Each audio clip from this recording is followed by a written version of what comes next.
আসসালামু আলাইকুম ওয়া রাহমাতুল্লাহি তাআলা ওয়া বারাকাতুহু। একদম সত্যি করে আজকে প্রথমে চেয়ারম্যান একটা পরীক্ষা হয়ে যায়। একদম সত্যি করে কয়জন সত্যবাদী আছে দেখবো। সালামের জবাব দিয়েছেন কারা কারা হাত উঁচু করেন। সত্য করে সবাই তুলতেছে দেখেন। না সবাই এবার এবার দেননি কে কে সত্যি করে একটু সাহস করে বলেন তো যে সালামের জবাব দেননি, এরকম কেউ আছেন? এই যে একজন, এ তো ক্যামেরাম্যানে, আর ওখানে একজন হাত তুলেছে। আচ্ছা, এতগুলো মানুষ যদি সালামের জবাব আস্তে করে মানে ফিসফিস করেও দেন যে ওয়ালাইকুম আসসালাম, তাও তো আমার মনে হয় যে সামিয়ানা ছিদ্র হওয়ার কথা।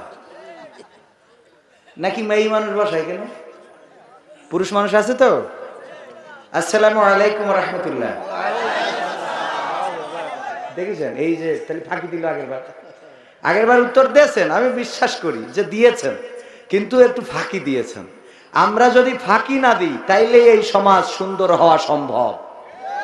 আর আমরা যদি ফাঁকিবাজি করি তাইলে এই মুসলমান দিয়ে সমাজ না, মসজিদও সুন্দর হবে না। টাকা পয়সা দিয়েছেন কে? এই জীবন দিয়েছেন কে? আমাদের কথা বলার শক্তিও দিয়েছেন কে? সেই আল্লাহর ইবাদত বন্দেগী আমরা করি না, সেই আল্লাহর নাম কাম আমরা করি না, সেই আল্লাহর পথে আমরা চলি না। হারে মুসলমান, আর আমরা সারাদিন বলি পরিবর্তন কি আসবে, পরিবর্তন কি হবে। বলে না বলেন, আপনি বলেন। পরিবর্তন যদি চাইতে হয় তাহলে নিজেদের পরিবর্তন করার দরকার আছে না নাই? আপনাদের এই ইউনিয়নে যে চেয়ারম্যান পেয়েছেন, এত ভালো চেয়ারম্যান, এত সুন্দর চেয়ারম্যান, এবং উনি যে ওয়াজ করে দিয়েছেন তাতে তো বক্তা টাকা দেওয়ার কোনো দরকারই নেই। সমস্যাটা কি? আমার চেয়ারম্যান সাহেব যদি এই কথাগুলো সুর দিয়ে বলতেন, ভাইরা আমার, এই যুবকেরা এগিয়ে আসতে হবে, মাদক বন্ধ করতে হবে, এই যুবকেরা চাইলেই মাদক বন্ধ হয়ে যাবে, এই যুবকেরা চাইলে অন্যায় বন্ধ হয়ে যাবে, জমির আইল ঠেলা যাবে না, আর এই ধান আমন ধানের সময় আইল কাটা যাবে না। এই দায়িত্বগুলো পালন করে যদি চলতে পারেন, এহকালে শান্তি আর পরকালে মুক্তি। বলেন সুবহানাল্লাহ। মানে এটা চেয়ারম্যান। এ ভাই মাইক আমি উঠলে এরম হয় কেন? এ কি কি হচ্ছে কি? মাইক বলো ডিস্টার্ব করলি। কাইল একবার যে এনে গেছি সাতক্ষীরায়, সে মাইক তো মাইকই না। এ কি শুরু করলেন? বক্তাও দেখা যাচ্ছে না, শ্রোতাও দেখা যাচ্ছে না, আবার তো ওদিকে ডিস্টার্ব শুরু করে দিচ্ছে।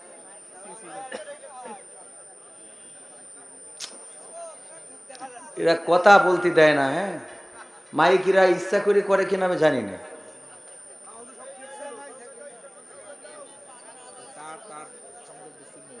এই দেখেন, আমি এর মধ্যে খুতবাটা শেষ করি, আপনারা মাইকটা ঠিক করেন। এরকম শব্দ করলে কিন্তু শেষ করে দেবো। ইন্নাল হামদালিল্লাহি নাহমাদুহু ওয়া নাস্তাঈনুহু ওয়া নাস্তাগফিরুহু ওয়া নু'মিনু বিহি ওয়া নাতাওয়াক্কালু আলাইহি ওয়া নাউযু বিল্লাহি মিন শুরুরি আনফুসিনা ওয়া মিন সাইয়্যাতি আ'মালিনা। من يهده الله فلا مضل له ومن يضلله فلا هادي له ونشهد أن لا إله إلا الله ونشهد أن سيدنا محمدا عبده ورسوله الذي أرسله بالحق بشيرا ونذيرا وداعيا إلى الله بإذنه وسراجا منيرا. فقد قال الله تعالى في كلامه المجيد والفرقانه الحميد. সবাই পড়েন আউযু বিল্লাহি মিনাশ শাইতানির রাজিম। বিসমিল্লাহির রাহমানির রাহিম। ইন্নাল্লাহা ওয়া মালাইকাতাহু ইউসাল্লুনা আলান নাবী ইয়া আইয়ুহাল্লাযীনা আমানু সাল্লু আলাইহি ওয়া সাল্লিমু তাসলিমা আল্লাহুম্মা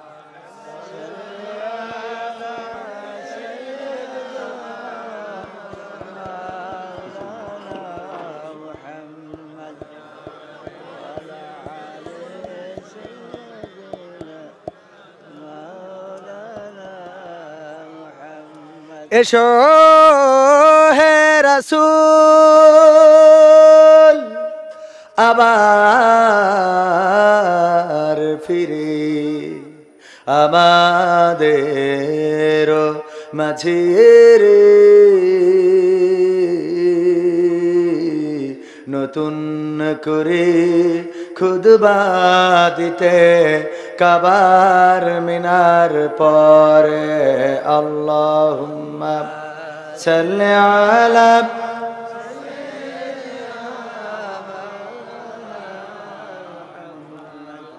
ওয়া আলা আলি সাইয়্যিদিনা নবীর নামে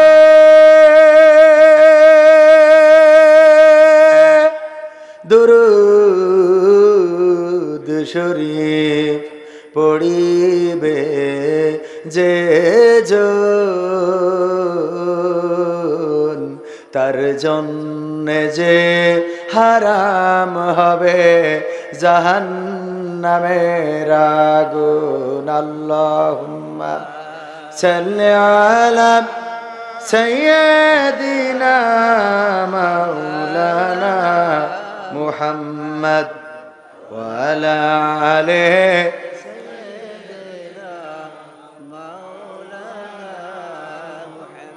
দাড়িতে সুন্নাত টুপিতে সুন্নাত পোশাকেও সুন্নাত আছে পাথরের আঘাত খাওয়া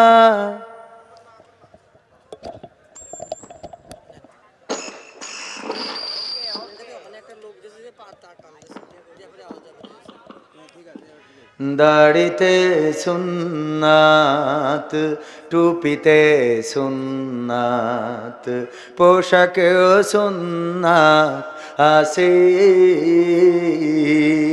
পাথরের আঘাত খাওয়া সেটা যে সুন্নাত কেন মনে হয় না তোমার কাছে কেন মনে হয় না তোমার কাছে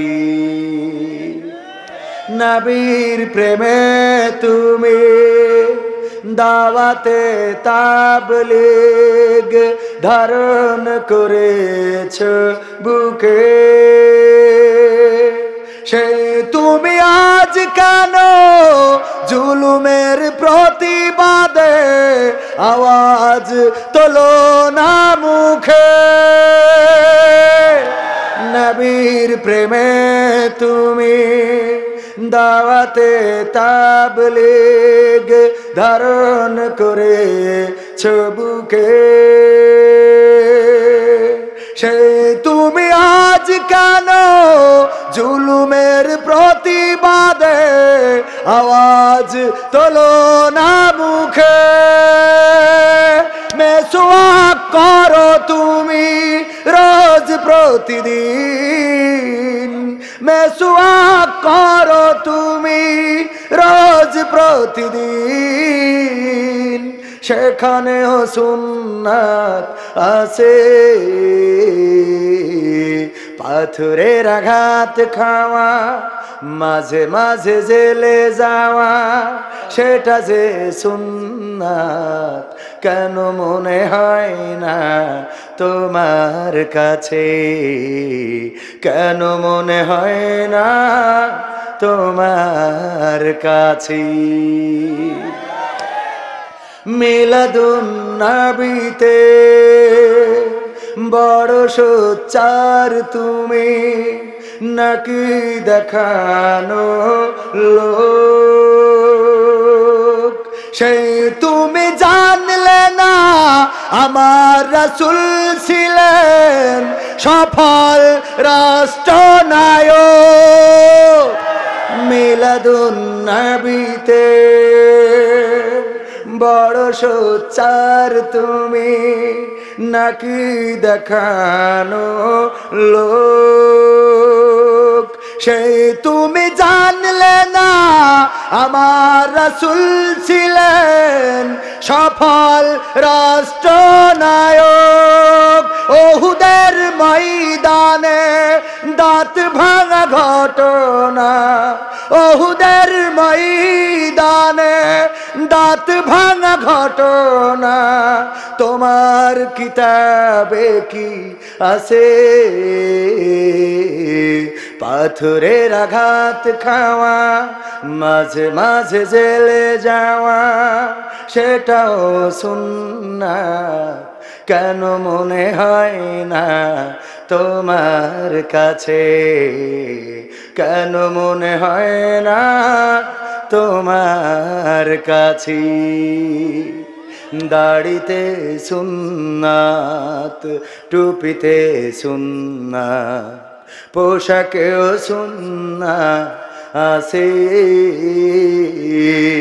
পাথরের আঘাত খাওয়া, সেটা যে সুন্নাত। কেন মনে হয় না তোমার কাছে? কেন মনে হয় না তোমার কাছে? দাড়িতে সুন্নাত আছে না নাই?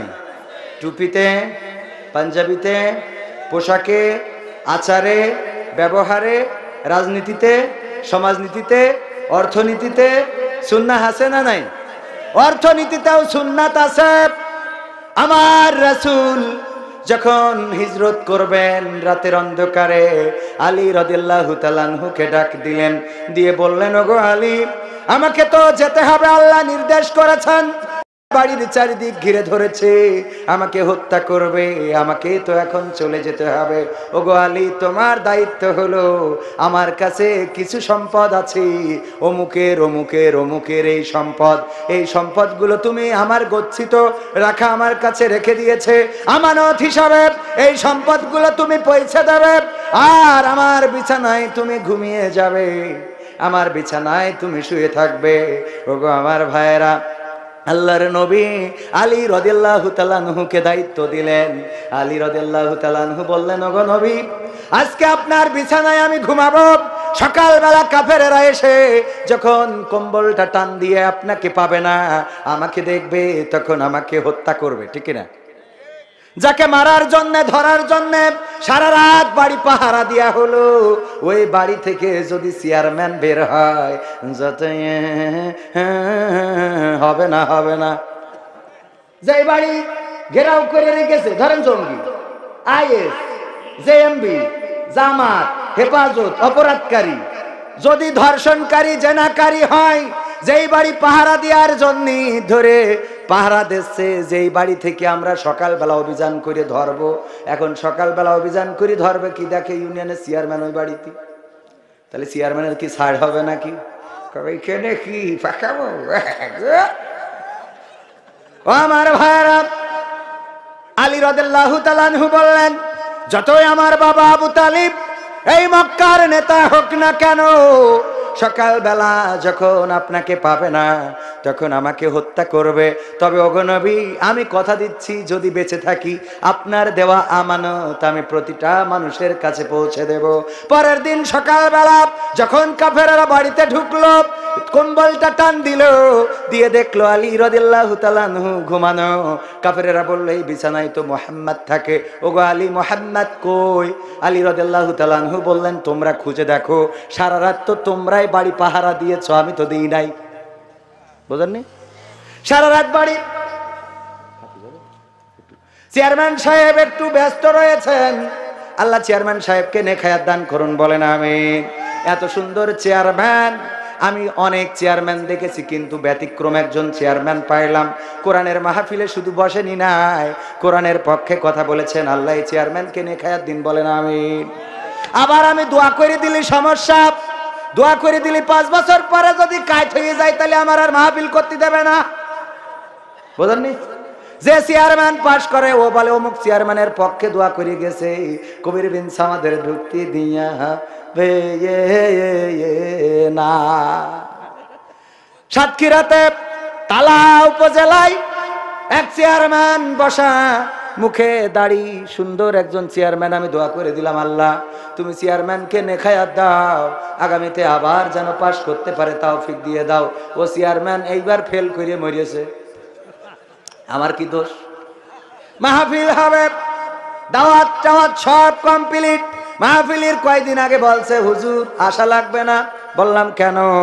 বলছে আপনার মাহফিল আমাদের ইউনিয়নের যিনি চেয়ারম্যান উনি বলেছে কবির বিন সামাদের স্টেজে উঠতে দেব না। আমি বললাম অপরাধ কি? বলছে গতবার এসে আপনি যে চেয়ারম্যানের জন্য দোয়া করিলেন সে ফেল করে মরিয়েছে। তাই বললাম আমি দোয়া করেছি, কবুলিত হয় নাই, ফেল করিয়েছে, তাহলে আমার উঠতে দেবে না কেন? বলছে চেয়ারম্যানের বক্তব্য হইলো গতবার এসে ওর পক্ষে কথা বলেছে, যে ওই চেয়ারম্যানের পক্ষে ছিল, আমি পাশ করেছি। অন্তত 5টা বছর কবির বিন সামাদ বন্ধ। বলেন সুবহানাল্লাহ। ও নাউজুবিল্লাহ।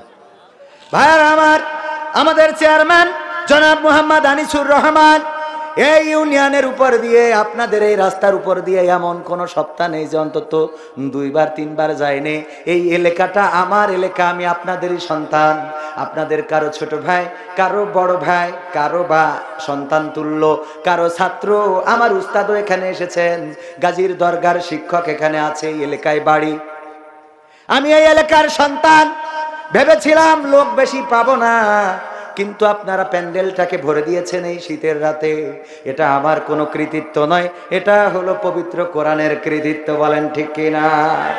যারা দাঁড়িয়ে রয়েছেন আমি আপনাদের বসতেও বলবো না, কারণ আমি অনেক সময় দেখেছি দাঁড়ানো মানুষদের বসতে বললে চলে যায়। চলে অন্তত যেন না, যদি নাও বসেন দাঁড়াই থাকবেন। এই কোরআনের মাহফিলে থাকলে সওয়াব আছে না নাই? কোরআনের মাহফিলে সওয়াব এমন সব, শুধুমাত্র সওয়াব হয় না, বরং গুনাহও মাফ হয়ে যায়। বলেন সুবহানাল্লাহ। এখানে যতক্ষণ বসে থাকবেন, আমি উদাহরণ দিতে যেয়ে বলি, অনেকেই বলে জাতের করাত, নামের করাত, দামের করাত। এই করাতের বৈশিষ্ট্য কি? যেতেও কাটে, আসতেও, যাইতেও কাটে, আসতেও কাটে। ও আমার ভাইরা, কোরআনের মাহফিলে যদি বসেন, এটা জাতের করাত। যতক্ষণ বসে থাকবেন আমল নামায় ততক্ষণ সওয়াব হতে থাকবে।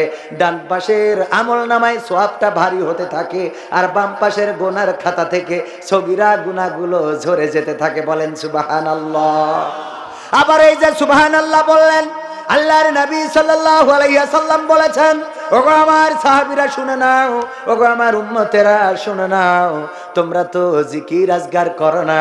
আল্লাহ রাব্বুল আলামিন জিকির করতে বলেছেন, ফাযকুরুনি আযকুরকুম ওয়াশকুরুলি ওয়ালা তাকফুরুন। আমার আল্লাহ বললেন তোমরা আমাকে স্মরণ করো, আমিও তোমাদেরকে স্মরণ করব।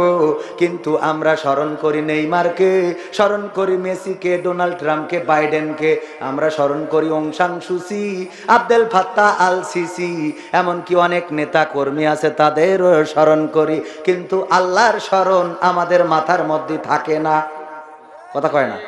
থাকে।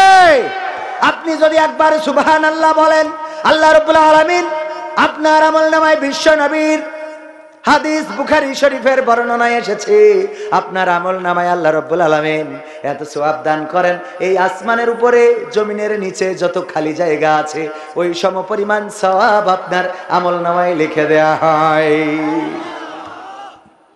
এত বরকতময় মাহফিল শুধু তাদের ভাগ্যে জোটে না যারা জাহেলের অন্তর্ভুক্ত, যারা আবু লাহাবের অন্তর্ভুক্ত, যারা আব্দুল্লাহ বিন উবাইয়ের অন্তর্ভুক্ত, যারা ওই মক্কার আল্লাহর রাসূলের জামানায়ও ছিল। দেখবেন লম্বা জুব্বা পরা, পাগড়ি পরা, পাঞ্জাবি পরা, টুপি পরাও আছে। ওদের মাহফিলে এসে শয়তানে কাটি করে, কয় চলো শয়তানে নিয়ে যায়। কে নিয়ে যায়? আব্দুল্লাহ বিন উবাই উহুদের ময়দান থেকে শুধু নিজেই ফিরে থাকে নাই, কয়জনকে ফিরিয়ে রেখেছিলেন? কয়জনকে? 300 জনকে ফিরিয়ে রেখেছিলেন। দেখবেন এরকম কিছু আছে, ওরা চলে যায়, সাথে আরো 2-3 জনেরও নিয়ে যায়। মাহফিলে যারা বসেছেন আল্লাহ রাব্বুল আলামিন তৌফিক দিয়েছেন বলে বসতে পেরেছেন। আল্লাহ তৌফিক না দিলে বসতে পারতেন নাকি? আপনি যেই সময় মাহফিলে আছেন, যশোর দড়াটানা যশোর সদর হাসপাতালে যান, 250 বেড হাসপাতাল, এই বেডে সিট নাই, মেজের পরে অনেক রোগী আছে না নাই? এই রোগীগুলো আপনার আমার মতো কোন একজন, যে রোগীর জন্য 1 ব্যাগ রক্তের জন্য ছুটাছুটি করা হচ্ছে, যদি 1 ব্যাগ রক্ত পাওয়া যেত তাইলে এই রোগীটা বেঁচে যেত। কারো জন্য বা অক্সিজেনের সিলিন্ডারের জন্য দৌড়দৌড়ি করা হচ্ছে, কারো জন্য অ্যাম্বুলেন্স ডাকা হচ্ছে, এই মুহূর্তে হাসপাতালে নিতে হবে। কেউ বা প্যারালাইজড হয়ে গেছে, কেউ বা জবান বন্ধ হয়ে গেছে, কথা বলতে পারে না, কেউ বা পড়ে আছে, কেউ অসুস্থ আছে, হাসপাতালে আছে, আবার কেউ বার্ধক্যজনিত কারণে হাঁটতে পারে না, লাঠি দিয়ে হাঁটতো, এখন লাঠি দিয়ে হাঁটারও সক্ষমতা নেই, এমন মানুষ বাড়িতে আছে না নাই? আল্লাহ রাব্বুল আলামিন আপনাদেরকে আমাদেরকে সেই সব থেকে নিরাপদ রেখেছেন।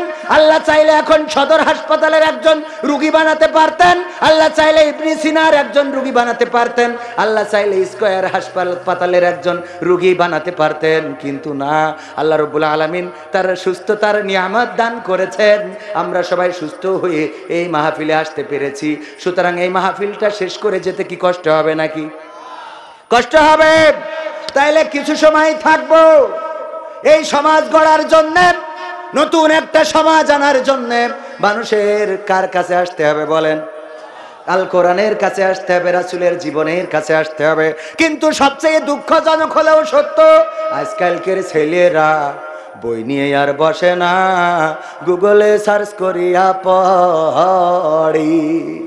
ওরে কালের মেয়েরা, আমার নারাঙ্গালির মেয়েরা কোরআন হাদিস ধরে না, টিকটকে ভিডিও ওরা করে, কথা কয় না?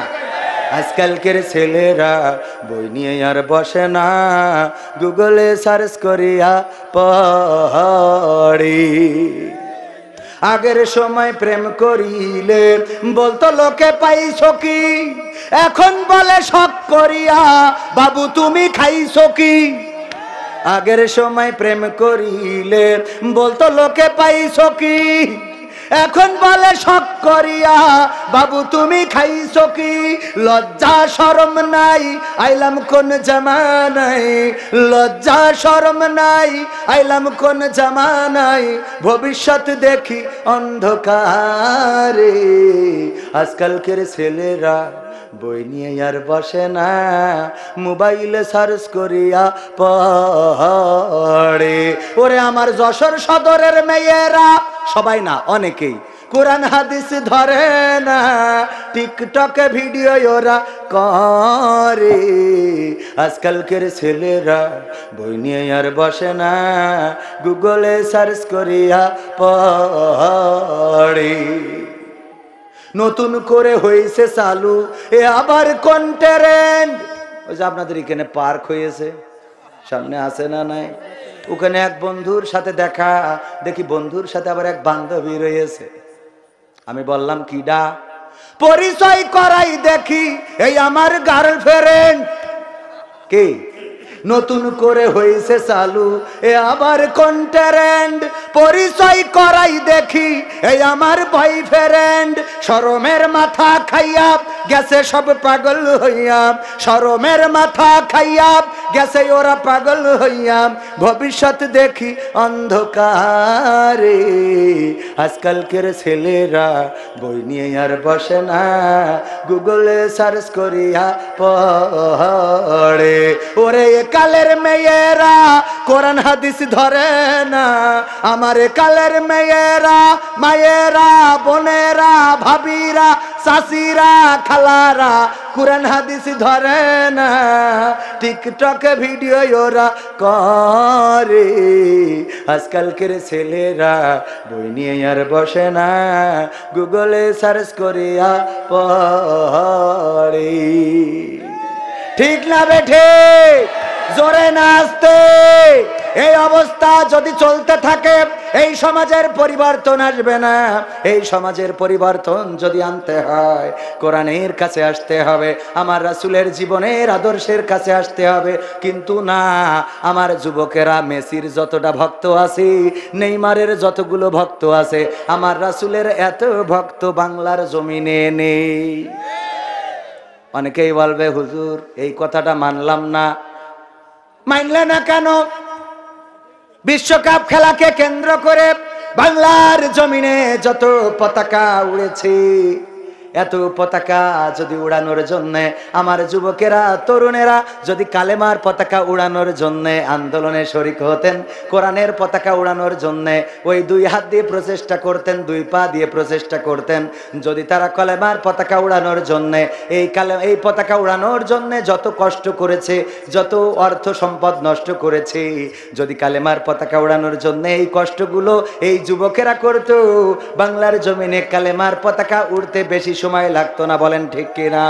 কিন্তু না, তারা ব্রাজিলের পতাকা উড়ায়, আর্জেন্টিনার পতাকা উড়ায়, ব্রাজিলের গেঞ্জি আর্জেন্টিনার গেঞ্জি গায়ে দেয়, কিন্তু আমার রাসূলের সুন্নাহ পাঞ্জাবি গায়ে দিতে লজ্জা করে, এমন আছে না নাই?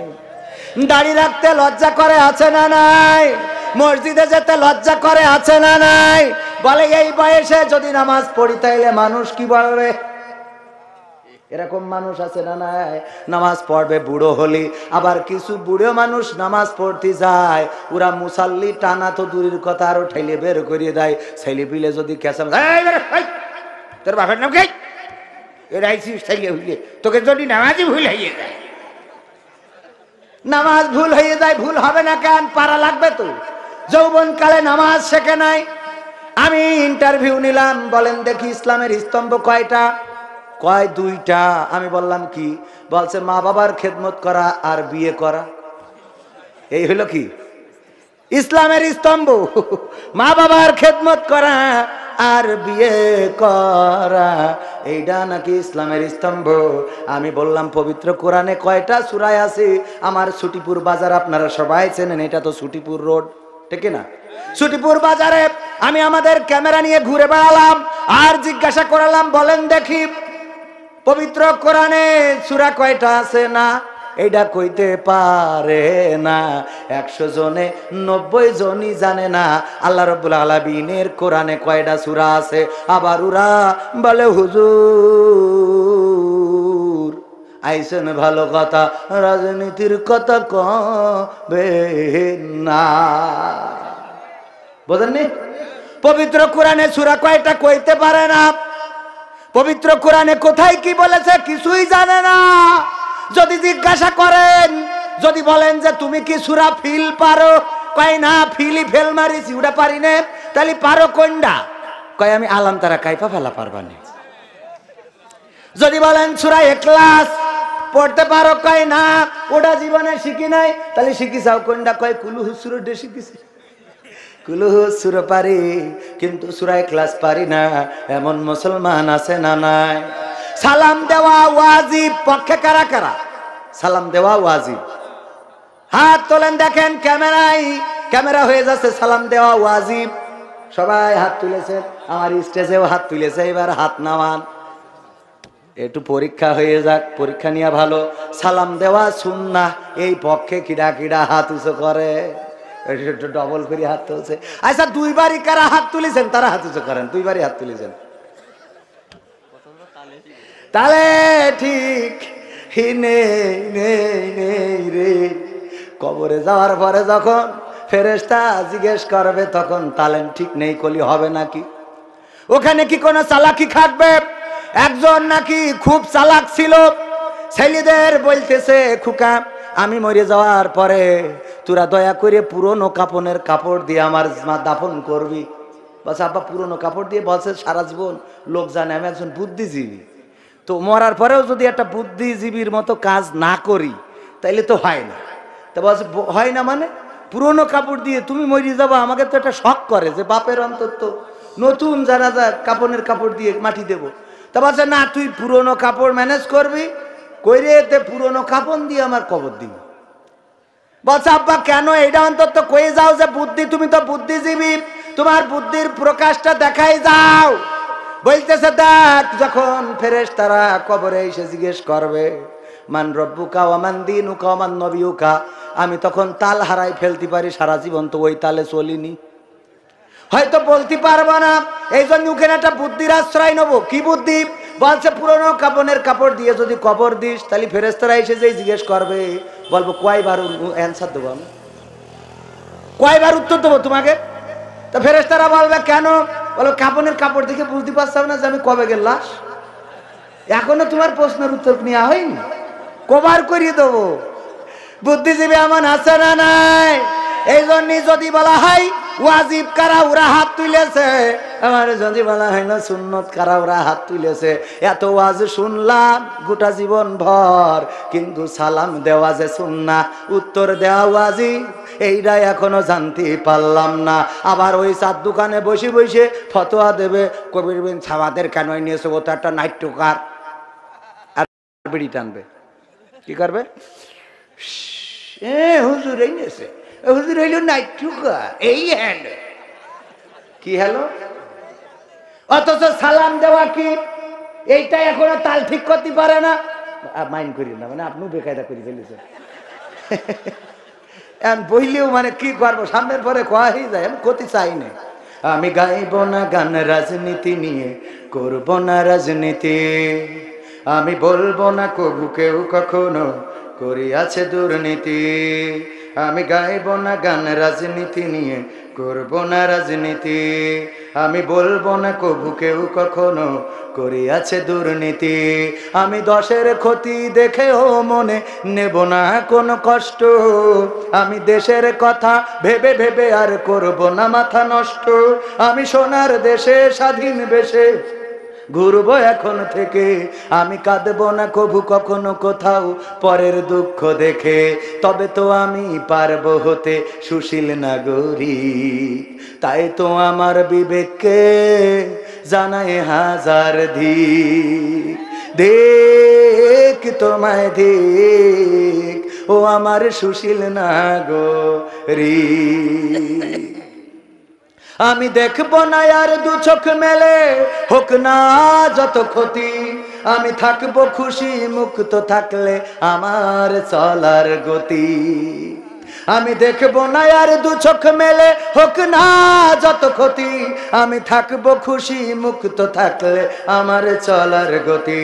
আমি কান পেতে আর শুনবো না কভু মাজলুমানের কান্না, আমি প্রতিবাদী হয়ে বলবো না আর জুলুমটা থামান্না। জ্বলছে জ্বলুক দেশের ভিটা, পুড়ে হোক ছারখার, আমি চাইবো ভালো থাকি আমি, ভালো থাক পরিবার, তবে তো আমি পারবো হতে সুশীল নাগরিক। তাই তো আমার বিবেককে জানায় হাজার ধিক।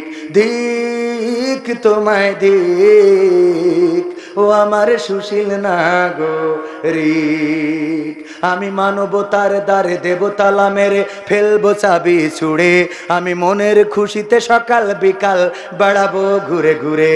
আমি মানবতার দ্বারে দেবতালা মেরে ফেলবো চাবি ছুড়ে, আমি আনন্দে আমি মনের খুশিতে সকাল বিকাল বেড়াবো ঘুরে ঘুরে। আমি শোষণ দেখে ভাষণ দেব, বলবে চলছে বেশ, আমি বিপর্যয়ের মাঝেও বলবো উন্নয়নের দেশ। স্বাধীন দেশে পরাধীন রবে ভিন্ন মতের যারা, এসব দেখে এসব শুনে হব যে আত্মহারা, তবে তো আমি পারবো হতে সুশীল নাগরিক। তাই তো আমার বিবেককে জানায় হাজার ধিক। ধিক তোমায় ধিক ও আমার সুশীল নাগরিক। ঠিক না? আমি সুশীল হতে পারলাম না, আমি বাতাস বুঝে চলা শিখতে পারলাম না, তাই তো আমি বিদ্রোহী হয়েছি। তাই আমাকে বলা হয় বিদ্রোহী, তাই আমাকে বলা হয় উগ্রবাদী, তাই আমাকে বলা হয় উনি অমুক দলের কর্মী। হক কথাগুলো বললে এই ট্যাগগুলো খাওয়া লাগে না? লাগে না। কিন্তু হক কথা না বলে কি উপায় আছে? কথা কয় না, বইলেও তো শেখে না। আমি বললাম ওরে যুবক, বানাই 4 মাইল লম্বা, কয় মাইল? আরো জোরে, কয় মাইল? বাপের লুঙ্গি ছিড়া নুনু বেড়াই যাচ্ছে, উডার খবর নেই নেই নেই রে। মায়ের পরনের কাপড়টা ছিড়া, পরের বাড়িতে কাজ করে দুইটা ডাল ভাত সন্তানের মুখে তুলে দেয়। স্ত্রী কত কষ্ট করে সারাটা দিন, সকাল থেকে সন্ধ্যা পর্যন্ত কত কষ্ট করে। সন্তান স্কুলের ব্যাগটা নাই, বইগুলো নিয়ে যখন স্কুলে যায় টিচার রাগারাগি করে যে এখনো কেন স্কুলের ব্যাগ কেন নাই। ময়লা কাপড় সন্তানের পরনে, স্কুলে স্কুল ড্রেসটা বানানোর মতো তৌফিক হয় নাই। আবার উনি টাকা তুলে পতাকা বানাইছে 100 হাত লম্বা, বলেন সুবহানাল্লাহ। এরকম যুবক আছে না নাই? ওরে আমার যুবকেরা, তরুণেরা, কোথায় কোন খরচ করা দরকার, কোথায় কোন টাকা ব্যয় করা দরকার সেটা তুমি করলে না। আর্জেন্টিনার পতাকাটা নাইলে মেসি কোনোদিন দেখতে আসবে না, দেখলোও না, জানলোও না। যেদিন আর্জেন্টিনা জিতে গেল গো ওরে, আহারে আর্জেন্টিনার জিতাকে কেন্দ্র করে ওদিক শুনলাম ব্রাজিল যেদিন জিতেছে ওই দিন নাকি চাঁদপুরে একজন পরের ছাগল চুরি করে নিয়ে যেয়ে পিকনিক করিয়েছে। আবার আমার আর রকনুজ্জামান ভাইয়ের প্রোগ্রাম ছিল কুমিল্লায়। কুমিল্লায় যেদিন ফাইনাল খেলা, 18ই ডিসেম্বর ফাইনাল খেলা হবে, বললাম মাহফিল কি হবে নাকি? বলছে আসেন হুজুর, যাই হোক তাই হোক, আমরা মাহফিলের আগে শেষ করিয়ে দেবো। আমি বললাম যাক, তাও ভালো, অসুবিধে নেই। গেলাম মাহফিলে, বললাম আপনাদের এই দিকে কোন জায়গায় চাঁদপুরি ব্রাজিল জিতেছে বুঝলে ছাগল চুরি করিয়েছে, পিকনিক করিয়েছে। আজ আর্জেন্টিনা জিতলি না জানি কি করে। বলছে হুজুর, জিতার আগেই আর্জেন্টিনা সাপোর্টারেরা আমাদের কেন গরু জবাই করিয়েছে। কি করিয়েছে?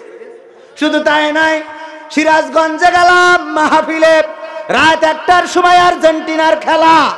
আমি বললাম ভাই একটু তাড়াতাড়ি উঠাই দিয়েন যাতে 1টার আগে শেষ করে দিতে পারি, কারণ মাহফিল শেষ না করলে ওরা তো আবার আর্জেন্টিনার খেলা দেখতে যাবে, সব শ্রোতাও তো উঠে চলে যাবে।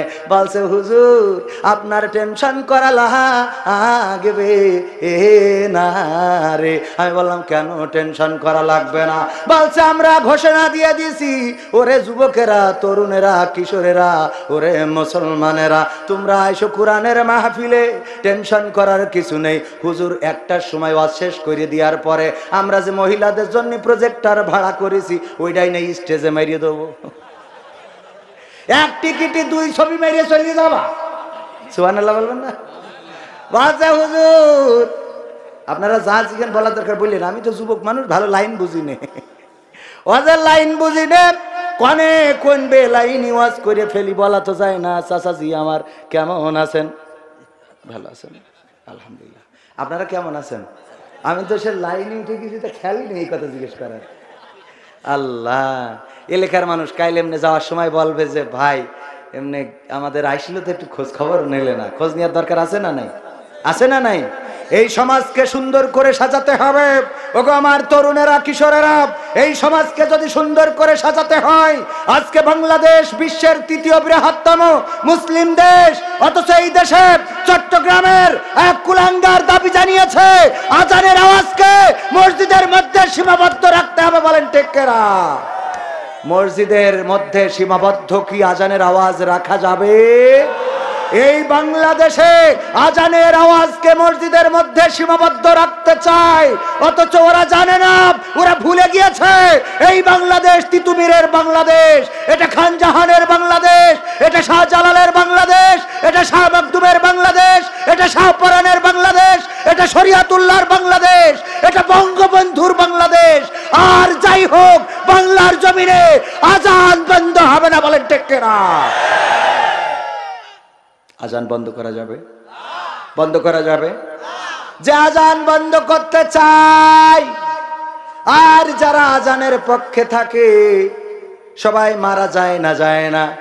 আজান বন্ধ করতে চাইলো কবি একজন, নাম ছিল, ওর নাম শামসুর রহমান। কি রহমান? শামসুর রহমান।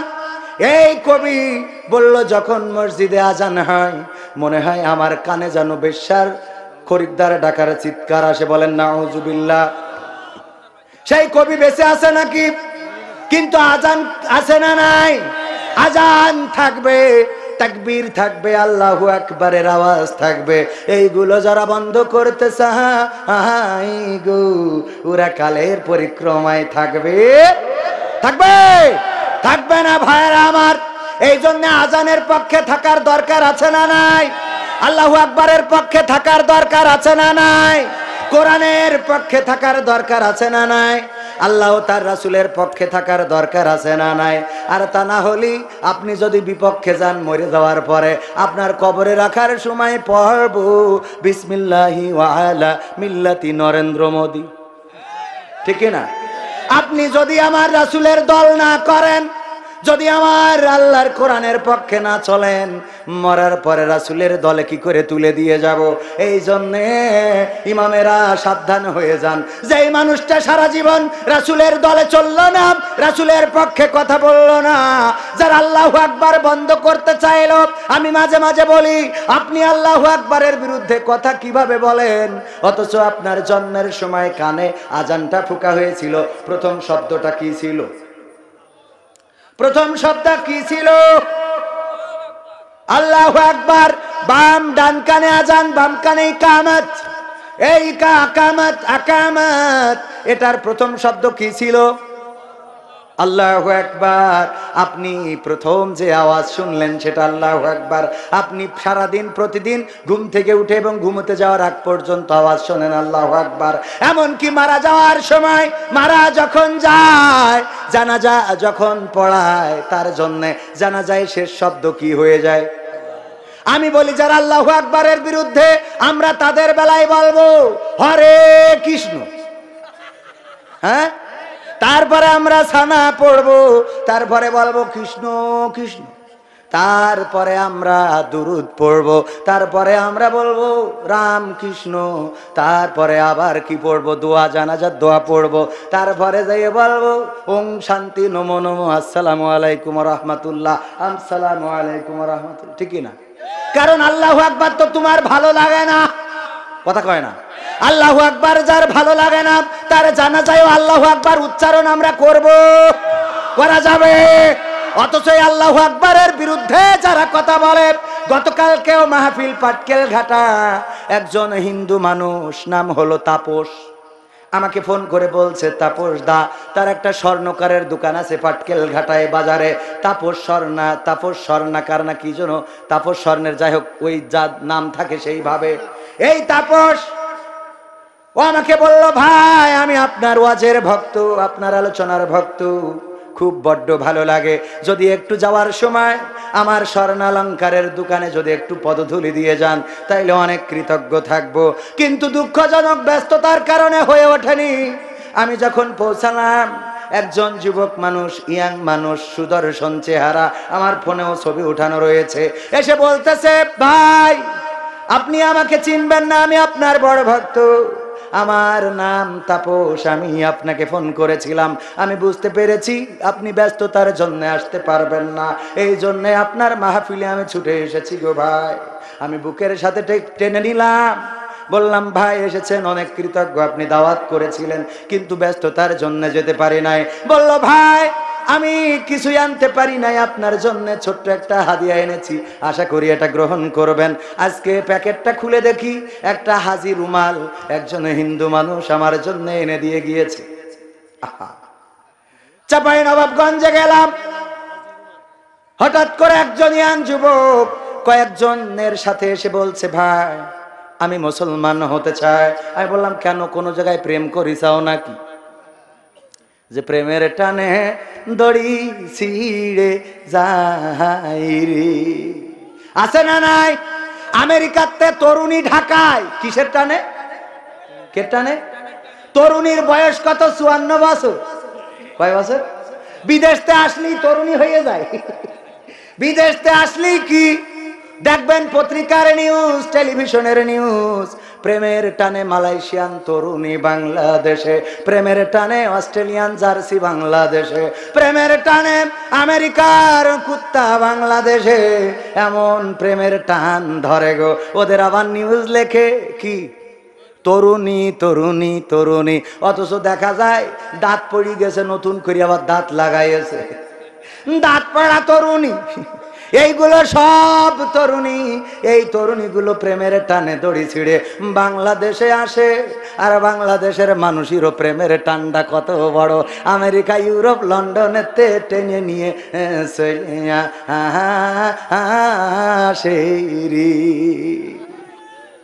একজন জেলখানায় বলছে, জেলখানায় আসলেন কোন অপরাধে, মানে আপনি না, ওই জেলখানায় যে বলছে জেলখানায় আসলেন কোন অপরাধে, বলছে ভাই আর বললো না, আমি একটা দড়ি চুরি করিলাম। তো বলছে দড়ি চুরি করলে কেউ জেল খাটে রে? বিশ্বাস হয় না। বলছে হ্যাঁ ভাই একদম সত্যি করি। বলছে দড়ি চুরি করিস, দড়ি চুরি করি ওই জেলখানায়। তো বলছে বিশ্বাস হলে এটা দড়ি, সামান্য দড়ি। বলছে দেশের মানুষ কত খারাপ হয়ে গেছে বোঝেন, তাহলে এটা দড়ি চুরি করার জন্য জেলে দিয়েছে। বলছে দড়ি, শুধুই কি দড়ি না কিছু ছিল? বলছে মাথায় একটা গরু ছিল। মাথায় একটা কি ছিল? গরু ছিল। তারা মানে শুধু প্রেমের টানে আসে না, ওরা নিয়ে আসে যে ওদের টানে ইরা আবার উঠে যাবে। মাথায় কি ছিল? মাথায় একটা চিন্তা ছিল, যদি আমেরিকাতে ভাগায় আনতে পারি রে, তাইলে আমার আমেরিকায় যাওয়া ফিরি। বোঝা যায়নি? একে শুধু প্রেমের টান নাকি? অনেক হিন্দু মুসলমান হয়, অনেক মুসলমানও আছে হিন্দু ধর্ম গ্রহণ করেছে, এমন নজিরও আছে শুধুমাত্র প্রেমকে কেন্দ্র করে। কি কেন্দ্র করে? আমি বললাম প্রেমের টানে নাকি, বললো না। অর্থের লোভে না, কেউ ভাই দেখিয়েছে তাই না। তাহলে কেন? কোরআনকে ভালোবাসি, ইসলামকে জেনেছি, রাসূলকে জেনেছি, এই আদর্শটা বড় ভালো লেগেছে, এই জন্যে মুসলমান হতে চায়। ও আমার ভাইয়েরা, হিন্দুরা আদর্শিক, মুসলমানের আদর্শে আদর্শিত হচ্ছে, কোরআনের আদর্শের কাছে আসছে।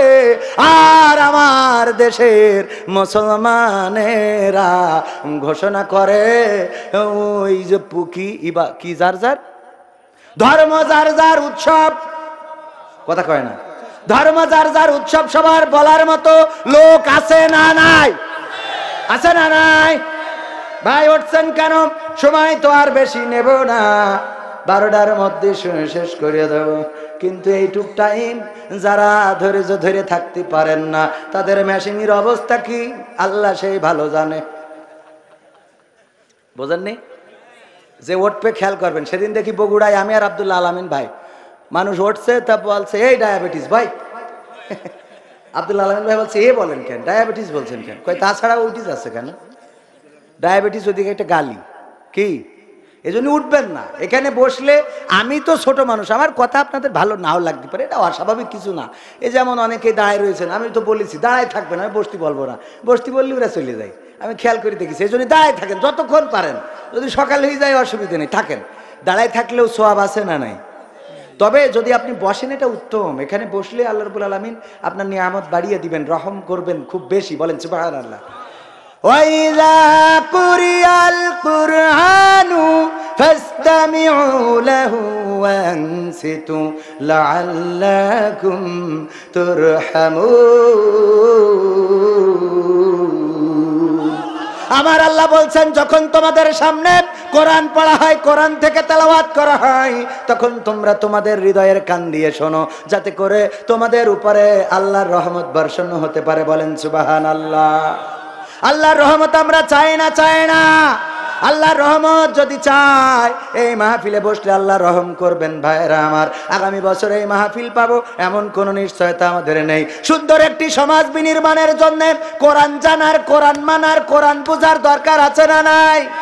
কিন্তু আমরা কোরআনের সাথে সম্পর্ক স্থাপন করতে চাই না। আবার অনেকেই আছে কোরআন পড়তে ভালো লাগে, কোরআন শুনতে ভালো লাগে, কোরআন জানতে ভালো লাগে, কোরআন মানতে ভালো লাগে না। কথা কয় না? কোরআন পড়তে ভালো লাগে, কোরআন শুনতে ভালো লাগে, কোরআন জানতে ভালো লাগে, কোরআন মানতে ভালো লাগে। কোরআন পড়ে অনেক লোকে শুরু করে দিন, নামাজেতে পড়লে কোরআন মনটা শীতল হয়, কারির তেলাওয়াত শুনিলে প্রাণ জুড়িয়ে যায়। নামাজেতে পড়লে কোরআন মনটা শীতল হয়, কারির তেলাওয়াত শুনিলে প্রাণ জুড়িয়ে যায়। সেই কোরআনের ব্যাখ্যা দিলে কলিজাতে আগুন জ্বলে, সেই কোরআনের ব্যাখ্যা দিলে অন্তরেতে আগুন জ্বলে। বিরোধিতাও চলে কেন তা জানি না। কোরআন পড়তে ভালো লাগে, কোরআন শুনতে ভালো লাগে, কোরআন জানতে ভালো লাগে, কোরআন মানতে ভালো লাগে। কথা কয় না? কোরআন পড়ে অনেক লোকে শুরু করে দিন, তারা আবার চাই না দেশে কোরআনের আইন। কোরআন পড়ে কত লোক দেখি শুরু করে দিন, তারা আবার চাই না দেশে কোরআনের আইন। এটা যে কেমন নীতি, তাই তো এ দুর্গতি করছে মোদের ক্ষতি কেন তা বুঝি না। কোরআন পড়তে ভালো লাগে, কোরআন শুনতে ভালো লাগে, কোরআন জানতে ভালো লাগে, কোরআন মানতে ভালো লাগে। তারপর কি করে? কোরআন বুকে চুমু খাওয়ার লোকের নাই অভাব, সেই কোরআনের বিরোধিতা এটা কোন স্বভাব? কোরআন বুকে চুমু খাওয়ার লোকের নাই অভাব, সেই কোরআনের বিরোধিতা আবু জাহেলের স্বভাব। মানবা সুবিধা মতো তাই এই বুকে ক্ষত, মানবা সুবিধা মতো তাই এই বুকে ক্ষত, দেখলে এমন কিছু সইতে পারি না। কোরআন পড়তে ভালো লাগে, কোরআন শুনতে ভালো লাগে, কোরআন জানতে ভালো লাগে, কোরআন মানতে ভালো লাগে। এরা মানুষ আছে না নাই? এই মানুষ শুধু কি পুরুষ না নারীরাও? নারীরাও আছে। ওরে বাবা, প্রতিদিন বিকেলে কুরআন শেখে, বুকি কুরআন ধরে নিয়ে কারিয়ানা পড়তে যায়। গ্রামে হুজুরেরা এসে পড়ায় এমন জায়গা আছে না নাই? আবার সকালবেলা লিপস্টিক মেরে আবার এরম করে না? করে না? এইগুলো করে আবার নারাঙ্গালি বাজার, যশোর সদর বিভিন্ন জায়গা ঘুরে বেড়ায়, আছে না নাই? এখন দেখি নারীরা রাত হয়ে গেল বাজারে, আর এত পরিমাণ বাজারে পুরুষের জায়গা নাই নাই রে। ঠিক না বেঠে? হয়ে গেছে এখন কুচ্চা মুরগির মতো। ওদের তো এখন হয়ে গেছে এমন জানো, নারী আর স্ত্রী নেই, ওরা হয়ে গেছে এখন স্বামী। চুপ করে বসে থাকো, এত কথা কও কেন? ঠিক আছে ঠিক আছে, এক থাবায় বসায় রাখে, আছে না নাই? আমার মা বোনেরা, স্বামীদের সাথে খারাপ আচরণ করা যাবে না, খারাপ ব্যবহার করা যাবে না, তাদের চেয়ে গলার আওয়াজকে বড় করা যাবে না। আবার এখন অনেকেই স্বাবলম্বী হয়েছে, ওরা স্লোগান দেয় শাক ভাত খাবো না, কুড়ে ঘরে থাকবো না, বর্ষা বাদল মানবো না, স্বামীর কথা শুনবো না, এনজিওর অফিসার যাই বলবে প্রাণ থাকিতে ফেলবো না। এমন আছে না নাই? বাড়ি স্টার জলসা ডিশ লাইন না থাকলে ও স্বামীর ঘর করবে না, আছে না নাই? স্টার জলসা জি সিনেমায়, স্টার জলসা জি সিনেমায় জ্বলছে বাংলাদেশ, হিন্দি সিরিয়ালে আমার নারাঙ্গালির মা বোন করলো শেষ। ঠিক না বেঠে? এই যে ভয়তে অনেকে ঠিক করছে না, যে এখানে যদি ঠিক কই তাহলে বাড়ি গেলে ধরবে। ঠিক বললে কেন তুমি? এত বড় স্পর্ধা তোমার, কে সাহস দিয়েছে তুমি কেন ঠিক বললে কেন? এরম আছে না নাই? হ্যাঁ আছে। মানে কি, একবার এক রাজা বলতেছে যে তোমরা এই আমার রাজ্যে যারা বোর কথা শোনো না তারা এক পাশে যাও, খেলা হবে। কে খেলা হবে। যারা বোর কথা শোনো না এক পাশে যাও, খেলা হবে। আর যারা বোর কথা শোনো তারা এক পাশে যাও। সবাই চিন্তা করছে আমি শুনি আমি শুনি আমি শুনি, এই চিন্তা করে সবাই এক পাশে চলে গেছে। অনলি ওয়ান পিস আর এক পাশে, একজন কি এক পাশে। রাজা বলছে তাও অন্তত মানিজ্জত থাকলো যে আমার রাজ্যে অন্তত একজন তো আছে যে বোর কথা মতো চলে না, মানে বোর কথা শোনে না, নিজের মত মতো চলে, বউকে এত প্রাধান্য দেয় না। তা বলছে না রাজা মশাই ঘটনা ওটা না। বলছে ঘটনা কি? বলছে ঘটনা হইলো বাড়িতে আসার সময় বেগম বলল যে যে পাশে লোক বেশি হয়ে যাবে ও পাশে তুমি যাবা না, যে পাশে লোক বেশি হয়ে যাবে ও পাশে তুমি যাবা না। তার মানে ও কি আমলের পরে লিখছে এখন? কের পরে? আমলের পরে। আবার এই পুরুষগুলো নিজেরা নামাজ পড়ে না, নিজেরা চায়ের দোকানে রাত 12টা পর্যন্ত চা মারবে, আর ওই কি শাহরুখ খানের ছবি দেখবে, তারপরে শাকিব খান, পরিমণি, তারপরে বুবলি, এদের বাচ্চা কাচ্চা কোয়ান্তে কি ঘটছে, আবার ইন্দুর ডাকা শুরু করলো কেন ভাই? সময় আর বেশি নেই, অল্প সময়ের মধ্যে শেষ করে দেব ভাইয়েরা আমার। চার দোকানে সারাদিন বসে আপনি ওই স্টার জলসা না ওই যে কি ছবি টবি মারবেন, বুবলি মারবেন আর বউ স্টার জলসা মারবেন না, তা কি হয়? কথা কয় না। আপনি যে তার পর্দার মধ্যে রাখবেন, আপনি নিজেই তো পর্দা করেন না, আপনার চোখে আপনার বউ ভালো লাগে না, আবার আপনি কি করেন ওই সবদুলির বউ আব্দুলির বউ ওদের ভালো লাগে রে। আছে না নাই? নিজের বউর সাথে কথা বলে তুই তামারি করে, নিজের বউর সাথে কথা বলে কি করে, কি করে তুই তামারি, এই ভাত দে, এই কর, ওই তাই কর। আর মকসদের বউর সাথে হ্যাঁ তোমাকে আজকে অনেক সুন্দর লাগছে, অনেক ভ্যালু লাগছে। হ্যাঁ যুবকেরা জখাত দিয়েছে, এরাও কম খাটাস না, এরা যে খাটাস, এরা বিয়ের আগের তে আরে বাবা যার সাথে কয় তোমার চোখ দিয়ে আমি আমেরিকা দেখতে পাই, ওরে সোনা পাখি, কয় তুমি এসেছো বলে পৃথিবী এত সুন্দর হয়েছে, তুমি এসেছো বলে আকাশ এত নীল, তোমাকে নিয়েই আমার খেলা হবে। বলে না বলে না? পামের শেষ নেই। এই যে আপনাদের এখানে পার, এই যে পার্ক করেছে ওখানে দেখবেন প্রায় খোলা থাকলে আমি নিজে চোখে দেখি, আপনাদের চোখে পড়ে না?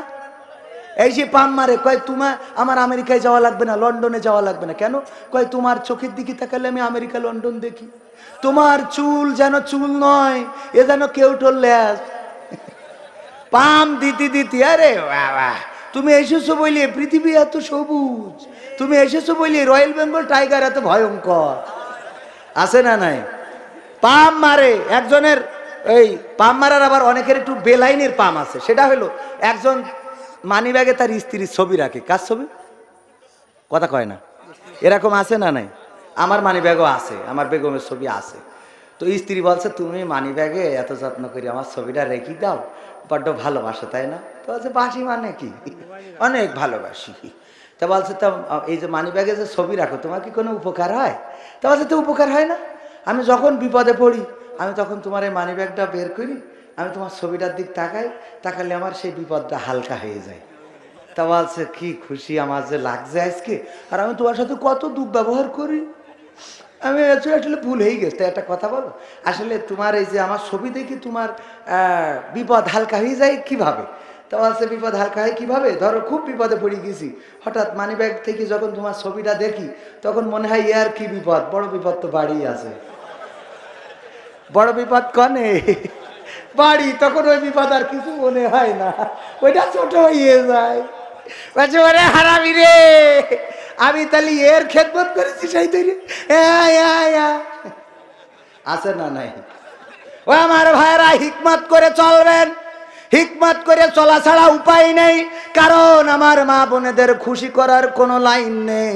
অনেক মা বোন আছে খালি শুধু পড়ে পড়ে কয় অমুকের বউ দেখো কত সুন্দর শাড়ি পরিয়েছে, অমুকের বউ পালঙ্গ কিনেছে, অমুকের বউ ড্রেসিং টেবিল কিনেছে, অমুকের বউ ফ্রিজ হয়েছে, অমুকের বউ অমুক এই কিনে দিয়েছে, 3 পিস কালারটা দেখো, শাড়ি কিনে দিয়েছে কি সুন্দর কালার। আর তোমার আল্লাহ দুটো চোখ না মার্বেল দিয়েছে, যা কেন তা পরা যায় না। আছে না নাই? আছে না নাই? তুমি যা কেন তা পরা যায় না। খালি তো এক হুজুর আমার সাথে বলছে, ভাই আমি একটা বুদ্ধি করলাম যে আমার স্ত্রী সারা জীবন খালি কয় তোমার ওই বন্ধুর বোর শাড়িটা দেখো কত সুন্দর, তোমার বন্ধুর বোর বুরখাটা দেখো কত সুন্দর, তোমার বন্ধুর বোর ওই থ্রি পিসটা দেখো কত সুন্দর, আর তুমি যা কেন তা কি পরা যায়, তোমার আল্লাহ চোখ দিনই দুটো পাথর, জীবনে কিছু দেখতে দিনই, এই সেই অকম্মা মানে যা মন চাই তাই বলে। তা আমি বুদ্ধি করে একটা শাড়ি কিনলাম, কিনে নিয়ে যাই ডাইনিং টেবিলের পরে রাখলাম, দেখি বললাম স্ত্রী খাতিটাও খুব খিদে লেগেছে। আমি কিছু কইটইনি তো খাতি দিয়ে খালি 8 চোখি তাকাচ্ছে যে শাড়িটা কার, শাড়িটা বলতেও সাহস পাচ্ছে না। পরে এক ফাঁকে বলতে শাড়ি কার, বলছে আর বললো না আমার ওই বন্ধু কিনেছে ওর বোর জন্য, দেখো কত সুন্দর তোমার বন্ধু কিনেছে, আর তুমি যা কেন তা কি পরা যা, হ্যাঁ এত সুন্দর শাড়ি তোমার চোখে কোনোদিন এইটা হইলো না, আমি তোমার বিয়ে করি বিপদ।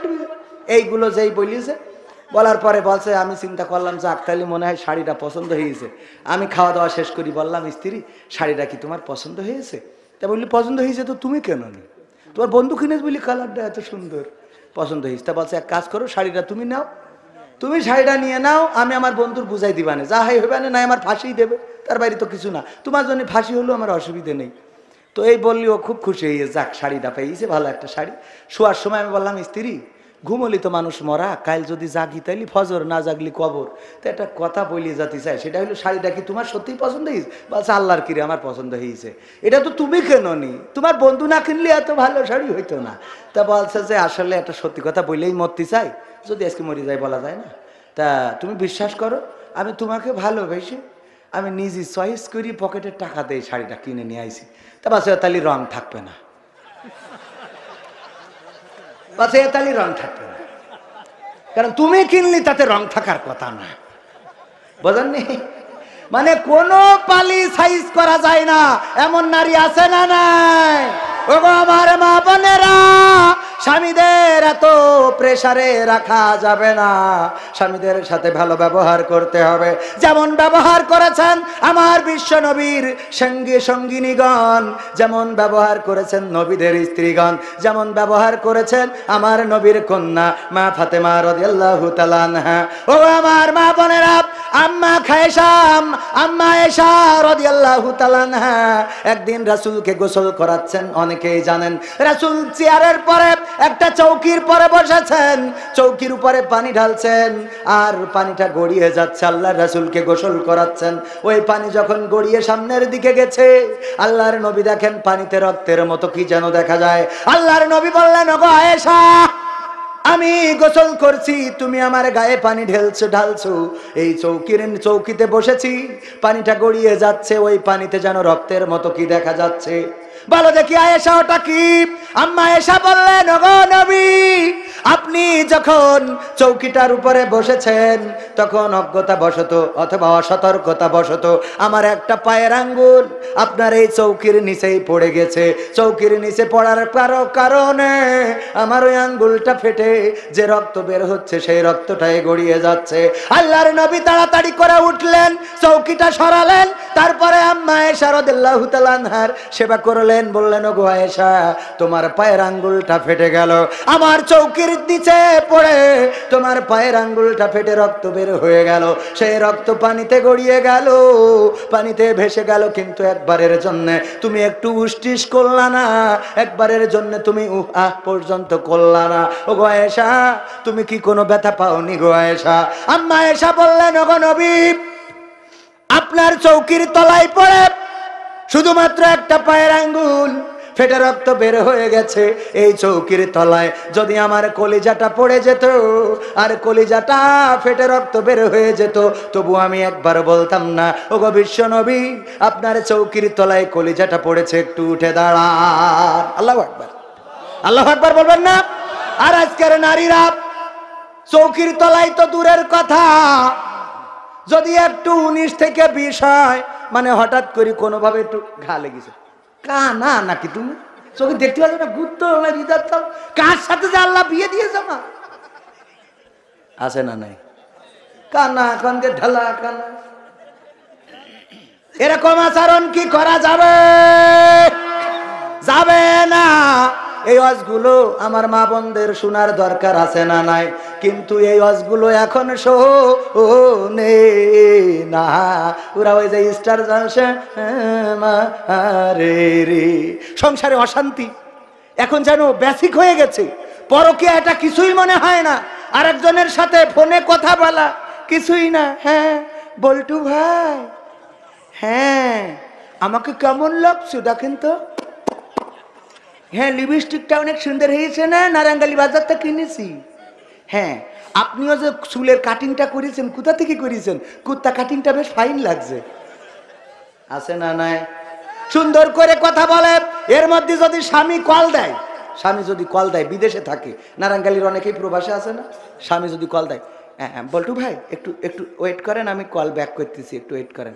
হ্যালো, এই এই তুমি বিদেশে কি এই খালি বোর কাছে ফোন করার জন্য কি চাও? হ্যাঁ খালি কল এত কলটা কিসের জন্য? এত যদি কল দিতে হয় তা বিদেশ যাতে কিসের জন্য? টাকা পাঠায় পিন নাম্বারটা বলে আনে, আমি নারায়ণগালি ইসলামী ব্যাংকে তুলে আনবানি। এত কল দিয়া লাগবে না, শোনা তুমি ভালো করে কাজ করো, এত কল দিবা না। আমি কিন্তু বারবার বলে দিচ্ছি, এত বিরক্ত করবা না, কথা যেন মনে থাকে। বারবার খালি কল দেয়, বারবার কথা।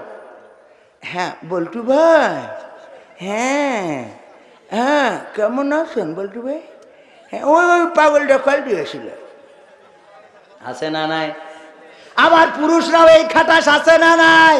নিজের স্ত্রীর সাথে ভালো কথা বলে না, অথচ অফিসে যদি নারী কলিগ থাকে, সকালবেলা যে হ্যাঁ গুড মর্নিং, কি মর্নিং, গুড মর্নিং, আপনাকে আজকে দারুণ দেখাচ্ছে, অনেক ভালো লেগেছে। আচ্ছা 14 ফেব্রুয়ারি আপনার কি কোনো প্ল্যান আছে? না আমার কোনো প্ল্যান নেই, আপনাকে নিয়ে আমি গদখালিতে যাব, হ্যাঁ ওখানে যে আপনার ফুল কিনে দেবো, ঠিক আছে? স্ত্রী যদি বলে দেখো 14 তারিখ তুমি অন্তত এই দিন আমার একটু গদখালি নিয়ে যে একটা ফুল কিনে মাত্র। এই তোর এত বেড়াতি স্বাদ হয় কেন?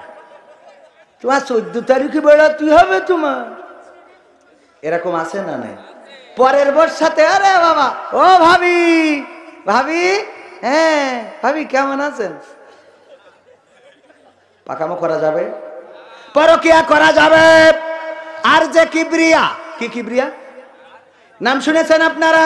একটা অনুষ্ঠান বানায়, ওই যে পথ হারানো মানুষদেরকে খুঁজে খুঁজে কত ভাঙা সংসার জোড়া লাগালেন, কত হারানো মাকে ফিরিয়ে দিলেন, কত হারানো স্বামীকে ফিরিয়ে দিলেন, কত হারানো স্ত্রীকে ফিরিয়ে দিলেন, কত হারানো সন্তানকে ফিরিয়ে দিলেন, কিন্তু তার সংসারে শান্তি নাই, স্ত্রীর সাথে বিচ্ছেদ হয়ে যাচ্ছে, এমনকি পুলিশকে ডেকে পর্যন্ত সহযোগিতা পেয়েছে।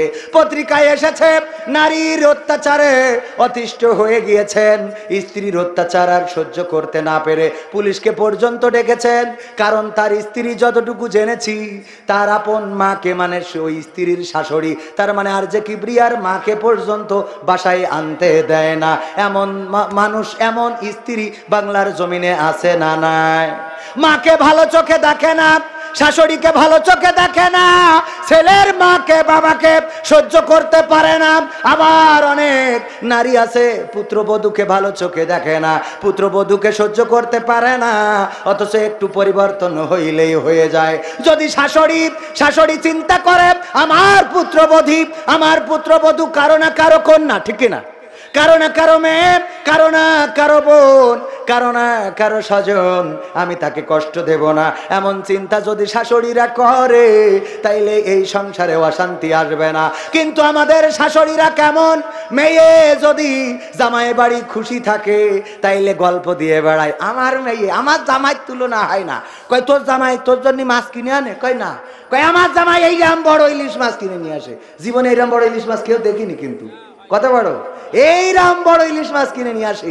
আর উনার ছেলে যদি একটা রুই মাছ নিয়ে শ্বশুর বাড়ি যায়, বলে একটা মানুষ না কুকুর পয়দা করতেছে, উনি মাছ নিয়ে শ্বশুর বাড়ি যায়। এরকম আছে না নাই? আছে না নাই? এই মানুষগুলো পরিবর্তন হওয়ার দরকার। ওগো আমার মায়েরা, বোনেরা, একটু পরিবর্তিত হয়ে যান, তাহলে এই সমাজটা চেঞ্জ হয়ে যাবে।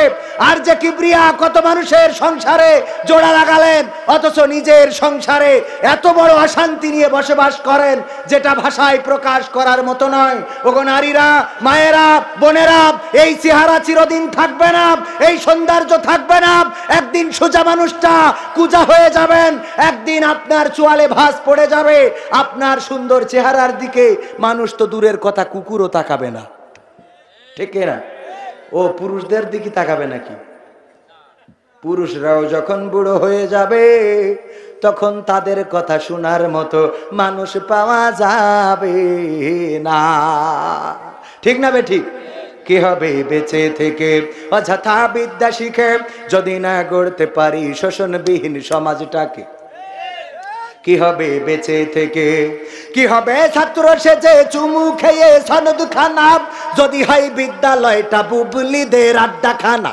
কি হবে ছাত্র সেজে চুমু খেয়ে সনদ খানা, যদি হয় বিদ্যালয়টা পরিমণিদের আড্ডাখানা? এর চেয়ে মরাই ভালো, দেশ ছেড়ে যাওয়াই ভালো। এর চেয়ে মরাই ভালো, দেশ ছেড়ে যাওয়াই ভালো। কি হবে ধোকা দিয়ে বিবেকটাকে? কথা কয় না? কি হবে ধোকা দিয়ে বিবেকটাকে? কি হবে বেঁচে থেকে অযথা বিদ্যা শিখে, যদি না গড়তে পারি শোষণবিহীন সমাজটাকে? কি হবে বেঁচে থেকে? কি হবে যুবক নামের বোঝা হয়ে এই ধরাতে, যেখানে মা বোনেরা ধর্ষিতা হয় দিনে রাতে? কি হবে যুবক নামের বোঝা হয়ে এই ধরাতে, যেখানে মা বোনেরা ধর্ষিতা হয় দিনে রাতে? যৌবনের সার্থকতা ঘুচিবে সকল ব্যথা, যৌবনের সার্থকতা ঘুচিবে সকল ব্যথা। পারো যদি বলি দিতে মানুষরূপী পশুটাকে, পারো যদি বলি দিতে মানুষরূপী পশুটাকে? কি হবে বেঁচে থেকে অযথা বিদ্যা শিখে, যদি না গড়তে পারি শোষণবিহীন সমাজটাকে? কি হবে বেঁচে থেকে? কি হবে লেখালেখি কলমবাজির ওই মহড়া, সমাজের আসল চিত্র যদি না যাই তুলে ধরা? কি হবে টিভি চ্যানেল সাংবাদিকের এই ক্যামেরা, সমাজের আসল চিত্র যদি না যাই ভিডিও করা? যদি ওই ঘুষের বলে কলমটা উল্টো চলে, যদি ওই হ্যালো কলের ক্যামেরা উল্টো বলে, তবে কি যাবে রোখা দুর্নীতিকে? যাবে? যাবে? এই ওই যে কয়েকজন উঠছেন, দুই একজন করে, আমরা তো শেষ করে দেবো, শেষ পর্যায়ে চলে এসেছি। এখন অনুরোধ রয়েছে প্রবাসীদের নিয়ে একটা গান, বাবাকে নিয়ে একটা গান, আরো একটা রিকোয়েস্ট কি যেন, তাবলিগ জামাত নিয়ে একটু কথা বলা হয়েছে। বিশ্ব ইস্তেমা হচ্ছে, আপনারা জানেন কি না? সেখানে যাওয়ার দরকার আছে না নাই? সেখানেও যাওয়ার দরকার আছে। তাবলিগ জামাত এই বাংলাদেশে অনেক খেদমত করছেন, খুব ভালো খেদমত করছেন। অরাজনৈতিক একটা সংগঠন, মানুষকে রাজনীতির দিকে ডাকে না, মানুষকে নামাজের জন্য ডাকে। তাবলিগ জামাতের দর্শন হলো মসজিদ হলো একটা হাসপাতাল। মসজিদ কি? একটা হাসপাতাল, চিকিৎসালয়। সেখানে অসুস্থ রোগী, যারা মাদকাসক্ত, যারা জেনাকার, যারা বদকার, মদকার, যারা ধর্ষণকারী, যারা সন্ত্রাস, খুনি, বদমায়েশ, চোর, ছিনতাইকারী, লুটতরাজকারী, ওদেরকে নিয়ে এসে যদি মসজিদমুখী করা যায়, তাহলে সেই ব্যক্তি এসব থেকে ফিরে থাকবে। এটা হলো তাবলিগ জামাতের অনেক বড় একটা দর্শন, এবং এই নীতিতে কাজ করে যায়, এবং এই নীতিতে ফল পাচ্ছে না? পাচ্ছে না? অনেক দাড়ি কাটা মানুষ তাবলিগে একটা চিল্লা দিয়ে এসে দাড়ি রেখে দেয়, এমন আছে না নাই? কত বেনামাজি তাবলিগ জামাতের খেদমতে নামাজি হয়ে গেল, কত বেরোজাদার তাবলিগ জামাতে যে রোজাদার হয়ে গেল, কত বেআমলকারী বদামলকারী তাবলিগ জামাতে যে দিনের পথে কোরআনের পথে আমলকারী হয়ে গেল। এমন অনেকে আছে তাবলিগের খেদমতে নামাজ শিখেছে, রোজা রাখা ধরেছে। যদিও তাবলিগ জামাত অনেকেই বলেন পূর্ণাঙ্গ ইসলামী সংগঠন, পূর্ণাঙ্গ নয়, তাওয়া তো তাবলিগ তাদের মধ্যে রয়েছে, কিন্তু রাষ্ট্র কায়েমের জন্য যে সংগ্রাম করা দরকার সেটা তাদের মধ্যে নেই। সেটা থাকুক আর না থাকুক, যে কাজগুলো করে যায় সেগুলো ভালো না মন্দ? এই ভালো কাজ করার দরকার আছে না নাই? এই ভালো কাজের নাম আমলে চলে। কি আমলে চলে করার জন্য তাগিদ করেছেন কে? ওয়াল আস ইন্নাল ইনসানা লাফি খুসর ইল্লাল্লাযীনা আমানু ওয়া আমিলুস সলিহাত। আল্লাহ বলছেন, সময়ের কসম করে বলছেন, সব মানুষ ক্ষতিগ্রস্তের মধ্যে রয়েছে। সব মানুষ ক্ষতিগ্রস্তের মধ্যে, শুধু তারা ব্যতীত কারা? যারা ঈমান এনেছে এবং ওয়া আমিলুস সলিহাত, আমলে সলেহ করেছে। কি করেছে? আমলে সলেহ করেছে। ভালো কাজ করতে হবে। এই ভালো কাজের মধ্যে তাবলীগ জামাতে যাওয়া, মানুষদেরকে নামাজের জন্য আহ্বান করাও, এটা ভালো কাজ না খারাপ কাজ? এই ভালো কাজগুলো তো করার দরকার আছে না নাই? এই জন্য যদি পারেন বিশ্ব ইজতেমায়ও যাবেন, সেখানে যে দিন শিক্ষা করা যাবে। অনেকেই এটাকে ছোট করে দেখেন। একজন দেখলাম লিখেছে যে তাবলীগ জামাতে আলোচনা হচ্ছে দুনিয়ার জমিনের নিচের কথা আর আসমানের উপরের কথা। কিসের কথা? জমিনের নিচের কথা, তার মানে কবর হাসর এই কথা, আর আসমানের উপরের কথা তার মানে জান্নাত এবং জাহান্নাম। ওগো আমার ভাইরা, এই আলোচনাকে কি ছোট করে দেখা যাবে নাকি? ছোট করে দেখা যাবে না, কারণ এই জমিনের নিচেই তো একদিন যাওয়া লাগবে, আর একদিন ওই আসমানে আর সে আজিমে আল্লাহর সামনে হাজিরা দেওয়া লাগবে। সুতরাং এই জমিনের নিচের কথা আর উপরের কথা যদি আলোচনা হয়, আলহামদুলিল্লাহ, ওইটা তুমি মেনে নাও, আর মাঝখানের কথা তুমি বলে যাও। কথা কয় না? দুনিয়ার মাঝখানের কথা আমরা বলবো, তুমি বলো, আর একজন বলো। অনেকেই বলে অমুক আমার বাস দিয়েছে, বলে না? অমুক আমার বাস দিয়েছে। যদি বাস দেয়, এক কানের জায়গায় যদি দুকন দেয়, তাইলে তাই দিয়ে বাসুই বানাবা, বানাইতে উপরে উঠে যাওয়া উপকার আছে না নাই? বাস দিলে উপকার হয় নাকি অপকার হয় বলেন? উপকার। কারণ যে বাস দিয়েছে, যে অর্থেই বলেন, সে আপনাকে শিখিয়ে দিয়েছে যে এই কাজগুলো করা যাবে না। টাকা ধার দিয়েছিলেন, কি দিয়েছিলেন? ওই আমানতের ওয়াজ করতে করতে কনে চলে আইছি, মনে আছে? আল্লাহর নবী সাল্লাল্লাহু আলাইহি সাল্লাম আমানতকে খেয়ানত করেন নাই। অর্থনীতির মধ্যেও ইসলামের নীতি, কোরআনের নীতি আছে না নাই? রাসূলের নীতি আছে না নাই? সেই কথা বলতে যে এত দূর আসলাম, মানে বলতে চাইলাম যে অর্থনীতি হইল এমন নীতি, অনেকেই বলে যেই নীতি আদান প্রদান করিয়া অথবা যেই নীতি শিক্ষা করিয়া বাংলাদেশে ওয়াসায় চাকরি করে আমেরিকায় 12টা বাড়ি বানানো যায়, ইহাকে অর্থনীতি বলে। কে? অনেকের কাছে অর্থনীতির সংজ্ঞা হইল যেই নীতি করলে রাস্তাঘাটে কালভার্ট করার সময় রড না দিয়ে বাঁশ দিয়া যায়, সেইটা হইল অর্থনীতি। বলেন ঠিক কিনা? বাঁশ দিয়া নেতা আছে না নাই? রডের জায়গায় বাঁশ। জিজ্ঞেস করলাম, ভাই রডের জায়গায় বাঁশ দিলেন কেন গো? আপনি তো রাষ্ট্রের বিরুদ্ধে কাজ করে ফেলেছেন। কয় হুজুর আপনারা বোঝেন না, আপনাদের এত জ্ঞান নেই। বললাম কেন? আপনাদের জ্ঞানে কি বলে? কয় আমাদের জ্ঞানে বলে, বিজ্ঞানে বলে যে এই দুনিয়া সৃষ্টির পর থেকে কিয়ামত পর্যন্ত রডে জং ধরবে, কিন্তু বাঁশে কোনোদিন জং ধরবে না। এই জন্য বাঁশ দিয়েছি। এরম আছে না নাই? আমাদের বলে হুজুর রাজনীতি করা যাবে না, রাষ্ট্রবিরোধী কথা বলা যাবে না, এই করা যাবে না, তাই করা যাবে না, এই জাতীয় কথাগুলো বলে। ওদিকে আর যাব না, ওদিকে কথা বাড়াবো না। যেই কথাগুলো বলার জন্যে আমি একটু এই খাতা কলম এখানে আছে, আমার টাইমের মধ্যে সেই কথাগুলো বলতে চাই। তাবলীগ জামাতে যাবেন, কেউ যদি আপনার ক্ষতি করে, আপনার বাঁশ দেয়, বাঁশগুলো নিয়ে বাঁশুই লাগাবেন, আপনি বুঝে যাবেন কে বাঁশ দিয়েছে। বিপদে পড়েছেন, বন্ধুদের যদি তেল ফুরাই যায় রাস্তার মাঝখানে, মোটর সাইকেলের তেল যদি ফুরাই যায়, বন্ধুদের ফোন দেবেন যে জনাব মিস্টার বা অমুক, এই রফিকুল, এই আমার এই নারাঙ্গালি এই মাঝখানে মেহেগনি বাগানে আমার তেলটা ফুরাই গেছে, তুই 1 লিটার তেল নিয়ে আসছিস। আরে দোস্ত বলিস নে, আমি খুব বিপদে আছি রে, আমি এমন জায়গায় আছি। তো আছে না নাই? বন্ধুকে ট্রাই করবেন, বন্ধু পাওয়া যায় না। বন্ধুরা উপকারে আসে না, বিপদের সময় আসে না, আবার টাকা ধার নেওয়ার সময় এমন ভাবে কথা বলে মনে হয় ওর মতো আল্লাহর ওলি কেউ নেই, ওর মতো পীর সাহেব কেউ নেই। আর টাকা ধার দেওয়ার পরে যেন টাকা চাইতে গেলে মনে হয় আপনার মতো কাঙাল আর পৃথিবীতে কেউ নেই। ও হইল ডোনাল্ড ট্রাম্প। ও কি ডোনাল্ড ট্রাম্প? এরম বিপদে পড়েছেন না পড়েন নাই? এরম বিপদে পড়ার লোক আছে না নাই? এরম বিপদেও পড়েছেন। কি হবে বেঁচে থেকে? কি হবে নামাজ রোজা ইমানদারির বড়াই করে? কোরআনের পাখি যদি আজও থাকে কারাগারে। কি হবে নামাজ রোজা ইমানদারির বড়াই করে?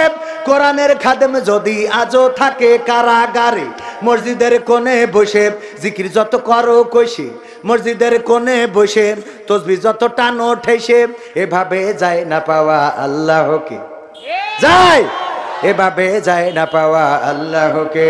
কি হবে বেঁচে থেকে অযথা বিদ্যা শিখে যদি না গড়তে পারি শোষণবিহীন সমাজটাকে?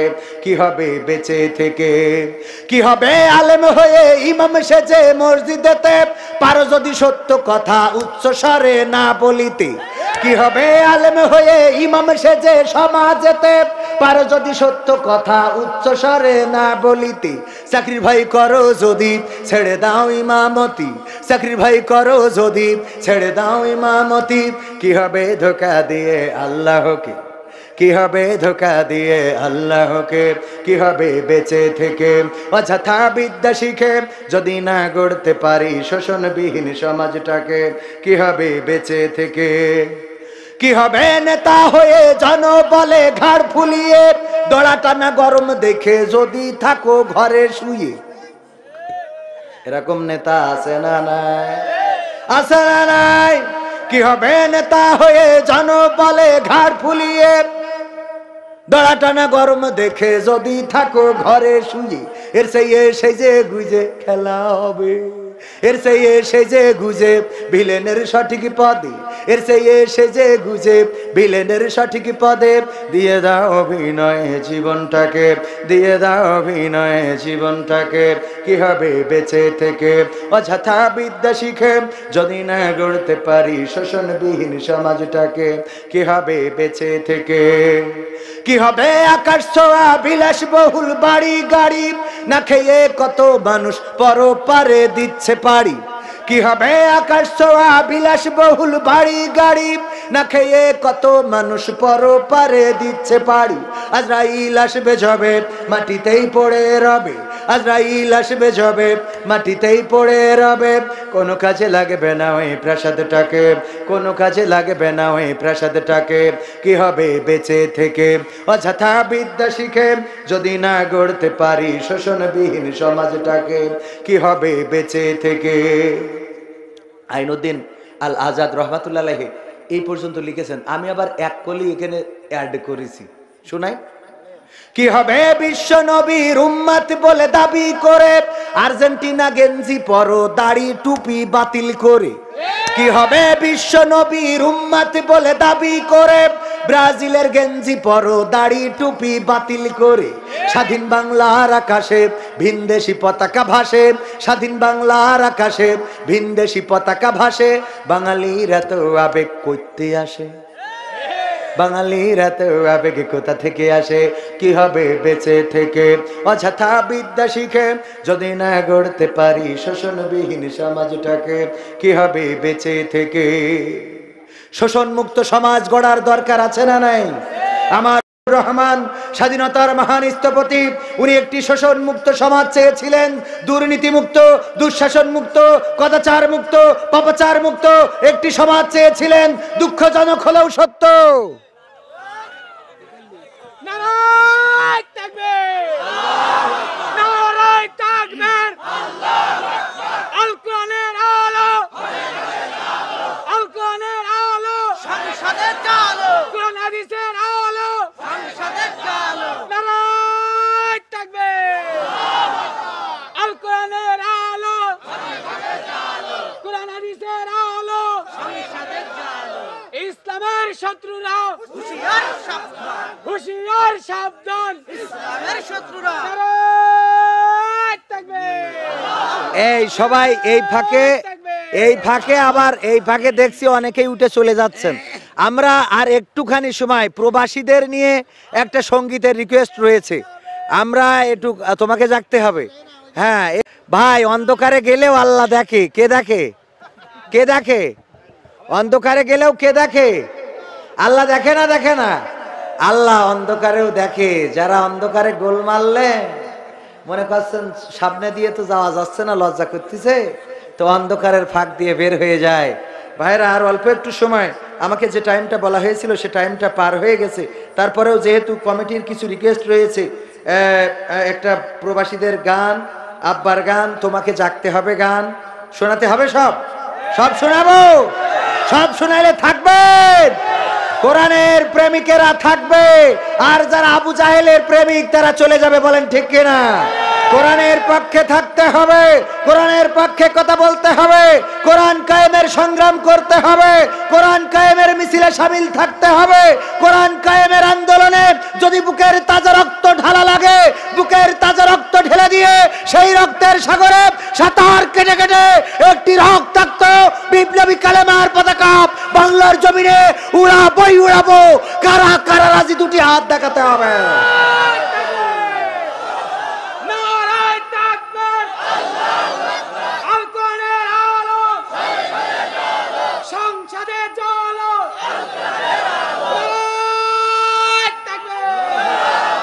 ওগো মুসলমানেরা, তোমাদেরকে জাগতে হবে, নতুন স্লোগানে নতুন ভাবে উজ্জীবিত হতে হবে। কবি বলেছেন, ঘুমের ঘরে খেটেছে ফজর, ঘুমের ঘরে কেটেছে ফজর, তখনও জাগনি যখন জোহর, হেলাই ফেলাই কেটেছে আছর, মাগরিবের ওই শুনিয়া যান, এশার জামাতে হও রে শামিল, এখনো জামাতে আছে স্থান। ওগো মুসলমানেরা, এই মুসলমানের দেশে কোরআন নিয়ে ষড়যন্ত্র হয়, ইসলাম নিয়ে ষড়যন্ত্র হয়, আজান নিয়ে ষড়যন্ত্র হয়, তাকবীর নিয়ে ষড়যন্ত্র হয়। এটার জন্যে সবচেয়ে বড় দোষে দোষী হলে তুমি মুসলমান, কারণ তোমার অলসতার কারণে আজকে বাতিলেরা, আজকে রামেরা, বামেরা, নাস্তিকেরা তোমার মাথার উপরে না ড্যান্স শুরু করে দিয়েছে, বলেন ঠিক কিনা? নাকের ডগায় তারা নাচছে, কারণ তুমি অলসতায় অবহেলায় দিন কাটিয়ে দিয়েছো। মুসলমান এত অলস হয়ে গেছে। একবার শিক্ষক ক্লাস রানী কক্ষে বলল, তোমাদের মধ্যে অলসকে একটু হাত উঁচু করো। সবাই হাত উঁচু করেছে, স্যার আমি অলস। বলল পুরস্কার দেব, প্রথম পুরস্কার এই এই এই, সবাই হাত উঁচু করেছে, অলস পুরস্কার পাবে। অলসকে, সবচেয়ে বেশি অলস সে হাত উঁচু করো। প্রথমে একজন, তারপর দুইজন, তিনজন, পাঁচজন, একজন হাত উঁচু করে নাই। একজন যখন হাত উঁচু করে নাই, তখন বলতেছে যাক তাও ভালো, অন্তত একজন আছে যে অলস না। বলছে না ওটা না। বলছে কি? বলছে ও হাত উঁচু করে কিডা, হাত উঁচু করে কিডা, মানে পুরস্কার নেওয়ার জন্য হাত উঁচু করবে, তাহলে অলস তো এইটা। কথা কি বোঝা গেছে? আজকে মুসলমানেরা অলস হওয়ার কারণে, ওগো মুসলমানেরা, তুমি না জাগার কারণে আজকে বাতিলেরা নাকের ডগায় ড্যান্স শুরু করেছে। আমার দেশের সিনেমা হল বন্ধ হয় না, আমার দেশের নাচ গান বন্ধ হয় না, আমার দেশের অপসংস্কৃতির কনসার্ট বন্ধ হয় না, আমার দেশে অশ্লীলতা বন্ধ হয় না, ধর্ষণ, গণধর্ষণ এগুলোও বন্ধ হচ্ছে না, কিন্তু অনেক সময় দেখা যায় কোরআনের মাহফিল বন্ধ করা হয়, বলেন ঠিক কিনা?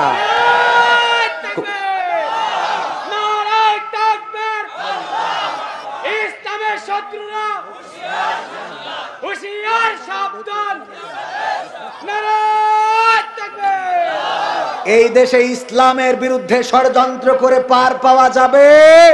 পার পাওয়া যাবে না। তাওহীদি জনতার বাংলাদেশ, যারা বুকের তাজা রক্ত ঢেলে দিয়ে মায়ের ভাষাকে আনতে পারে, যারা বুকের তাজা রক্ত ঢেলে দিয়ে বাংলাদেশকে আনতে পারে, যারা বুকের তাজা রক্ত ঢেলে দিয়ে মায়ের ভাষার মর্যাদা রক্ষা করতে জানে, যারা বুকের তাজা রক্ত ঢেলে দিয়ে বাংলাদেশের মানচিত্রের মর্যাদা রক্ষা করতে জানে, তারা প্রয়োজন হলে বুকের তাজা রক্ত ঢেলে দিয়ে আল কোরআনের সম্মানও অক্ষুণ্ণ রাখবে ইনশাআল্লাহ। সেই মুসলমান আছে না নাই? সেই মুসলমান যশোরে আছে না নাই?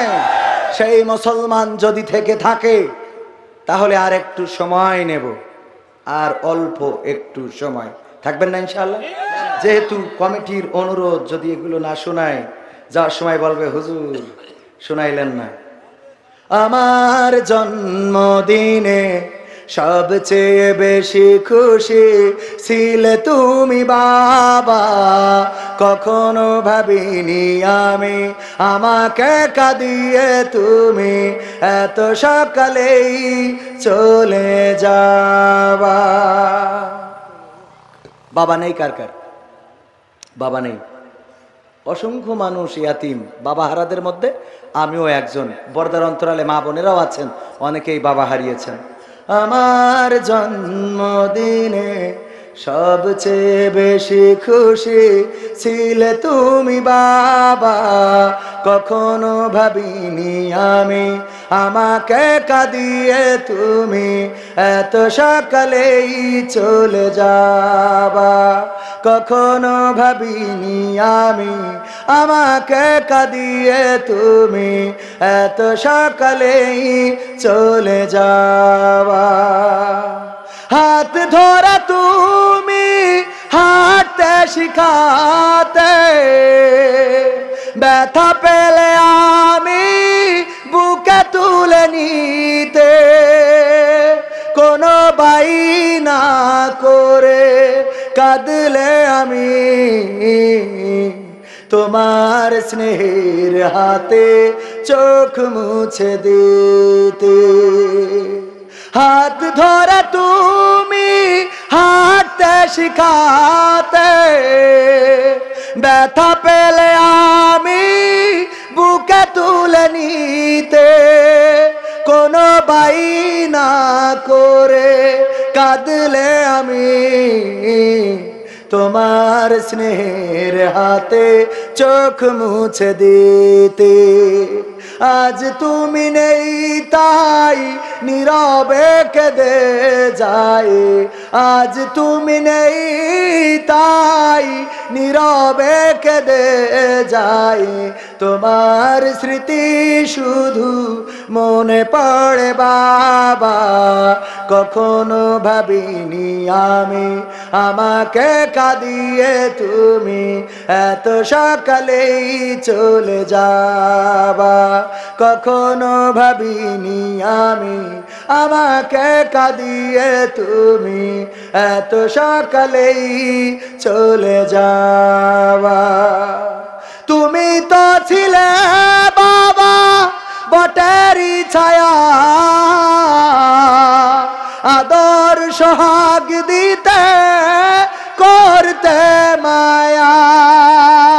তোমারই সম্পদ নষ্ট করেছি কত, কখনো বলনি তুমি আমি অপায়া। তুমি তো ছিলে বাবা বটেরই ছায়া, আদর সোহাগ দিতে করতে মায়া। তোমারই সম্পদ নষ্ট করেছি কত, কখনো বলনি তুমি আমি অপায়া। আজ তুমি দূরে দূর বহু দূরে, আজ তুমি দূরে দূর বহু দূরে। কেমন আছো তা জানি না বাবা। কখনো ভাবিনি আমি আমাকে কাঁদিয়ে তুমি এত সকালেই চলে যাবা। কখনো ভাবিনি আমি আমাকে কাঁদিয়ে তুমি এত সকালেই চলে যাবা। আমার জন্মদিনে সবচেয়ে বেশি খুশি ছিলে তুমি বাবা। কখনো ভাবিনি আমি আমাকে কাঁদিয়ে তুমি এত সকালেই চলে যাবা। এই নারায়ণগালিতে অনেক প্রবাসী। এটা কি আবার কি হলো? আমার এতগুলো হাদিয়া। একটা চাবি পাওয়া গেছে কোনে? মহিলা প্যান্ডেলের সামনে একটা চাবি পাওয়া গেছে। ওই চাবি যাদের দরকার, কিছু চাবি, কয়েকটা চাবি যাদের হারাই গেছে তারা এই স্টেজে যোগাযোগ করে চাবিটা নেবেন। আমার কিছু হাদিয়া দিয়ে আগে পকেটে পুরেছিলাম। ও ও হারাই গেল, অসুবিধা নেই। ও তো তালা ভেঙানো মনে আছে সিন্ধুকির চাবি। কটা চাবি তাও সে মনে হয় ছাগলের ঘরে, তাই এই আসছে। এই ওই মহিলাদেরই হয় আসলের মধ্যে গিরে মার থইলো। টাকায় এমন গিরে মারা মারে যে আয়রনে নিয়ে গেলে উখাই আয়রন করবো না। ব্যাংকে তো নিতেই চায় না, ঠিক কিনা? ওই হারাই গেছে, আল্লাহ যদি কারোর জরুরি দরকার হয় নেবেন, অসুবিধা নেই। প্রবাসীদের একটা সঙ্গীত শুনে যে এটা শোনাই শেষ করি, এটা তোমাকে দেখতে হবে। হ্যাঁ রাইট হয়ে গেছে, আমার কইলো 12টায় শেষ করতি, এখন 12:15 বেজে গেছে। আচ্ছা আচ্ছা বলছে হোক, একটা বাজুক। হ্যাঁ, আমার বাংলাদেশের প্রবাসীদের গল্প বলি শোনো, আমার নারাঙ্গালির প্রবাসীদের গল্প বলি শোনো, আমার যশোরের ওই প্রবাসীদের গল্প বলি শোনো। এ গল্প তো কল্পনা নয়, তোমরা কি তা জানো ও ভাই? এ গল্প তো কল্পনা নয়, তোমরা কি তা জানো? আমার নারাঙ্গালির প্রবাসীদের গল্প বলি শোনো। পল্লী গায়ের দুরন্ত ছেলে বাপে ডাকে খোকা, হঠাৎ করে ঢুকলো মাথায় বিদেশ যাওয়ার পোকা। রোগে শোকে ক্লান্ত পিতা, খাটার নাই উপায়, বেকার ছেলের এমন কথায় বাবাও দিল সাই। ক্ষেতের জমি হালের গরু বিক্রয় করে দিয়ে বাকি টাকা করলো পূরণ মায়ের গহনা নিয়ে। অনেক আশা বুকে বেঁধে ছাড়লো যখন বাড়ি, সে যে কি বেদনা বিধুর ছিড়ল যেন নারী। মায়ে কান্দে, ভাইয়ে কান্দে, কান্দে আপন জন, চোখের জলে বুক ভেসে যায়, শক্ত করে মন। এমন মানুষ কোন সেজনা, এমন মানুষ কোন সেজনা, তোমরা কি তা জানো? আমার মালয়েশিয়ার প্রবাসীদের গল্প বলে শোনো, আমার নারাঙ্গালির প্রবাসীদের গল্প বলে শোনো। বিমানেতে বসে খোকা জানালারি পাশে, নীল আকাশে তাকিয়ে দেখে মায়ের ছবি ভাসি। আসল দিয়ে চোখ মুছে মা প্রভুকে যে বলে,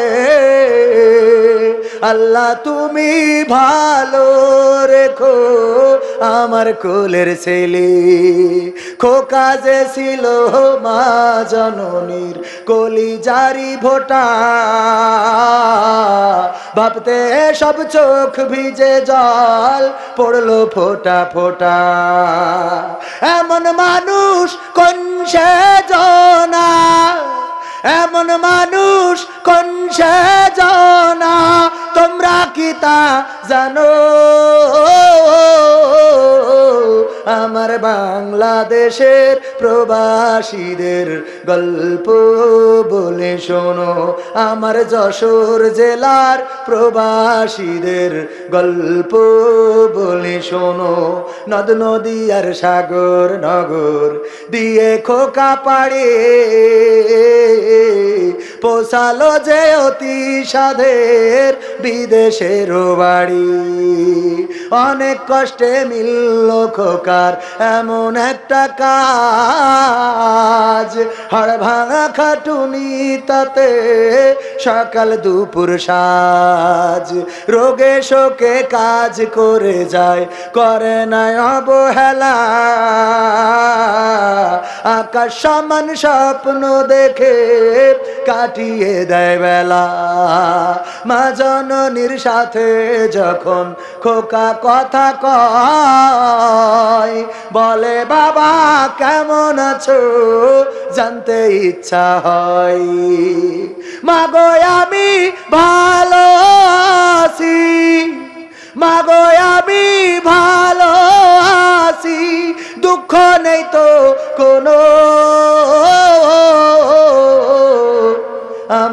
মালয়েশিয়ার প্রবাসীদের গল্প বলে শোনো, আমার সৌদি আরবের প্রবাসীদের গল্প বলে শোনো। হঠাৎ করে বাবা বলে টাকার যে দরকার, তোর মায়েরই বড় অসুখ, দেখাবো ডাক্তার। চিন্তায় আমার বাড়ছে আবার তোর বোনেরই নিয়ে, দিনে দিনে হচ্ছে বড়, দিতে হবে বিয়ে।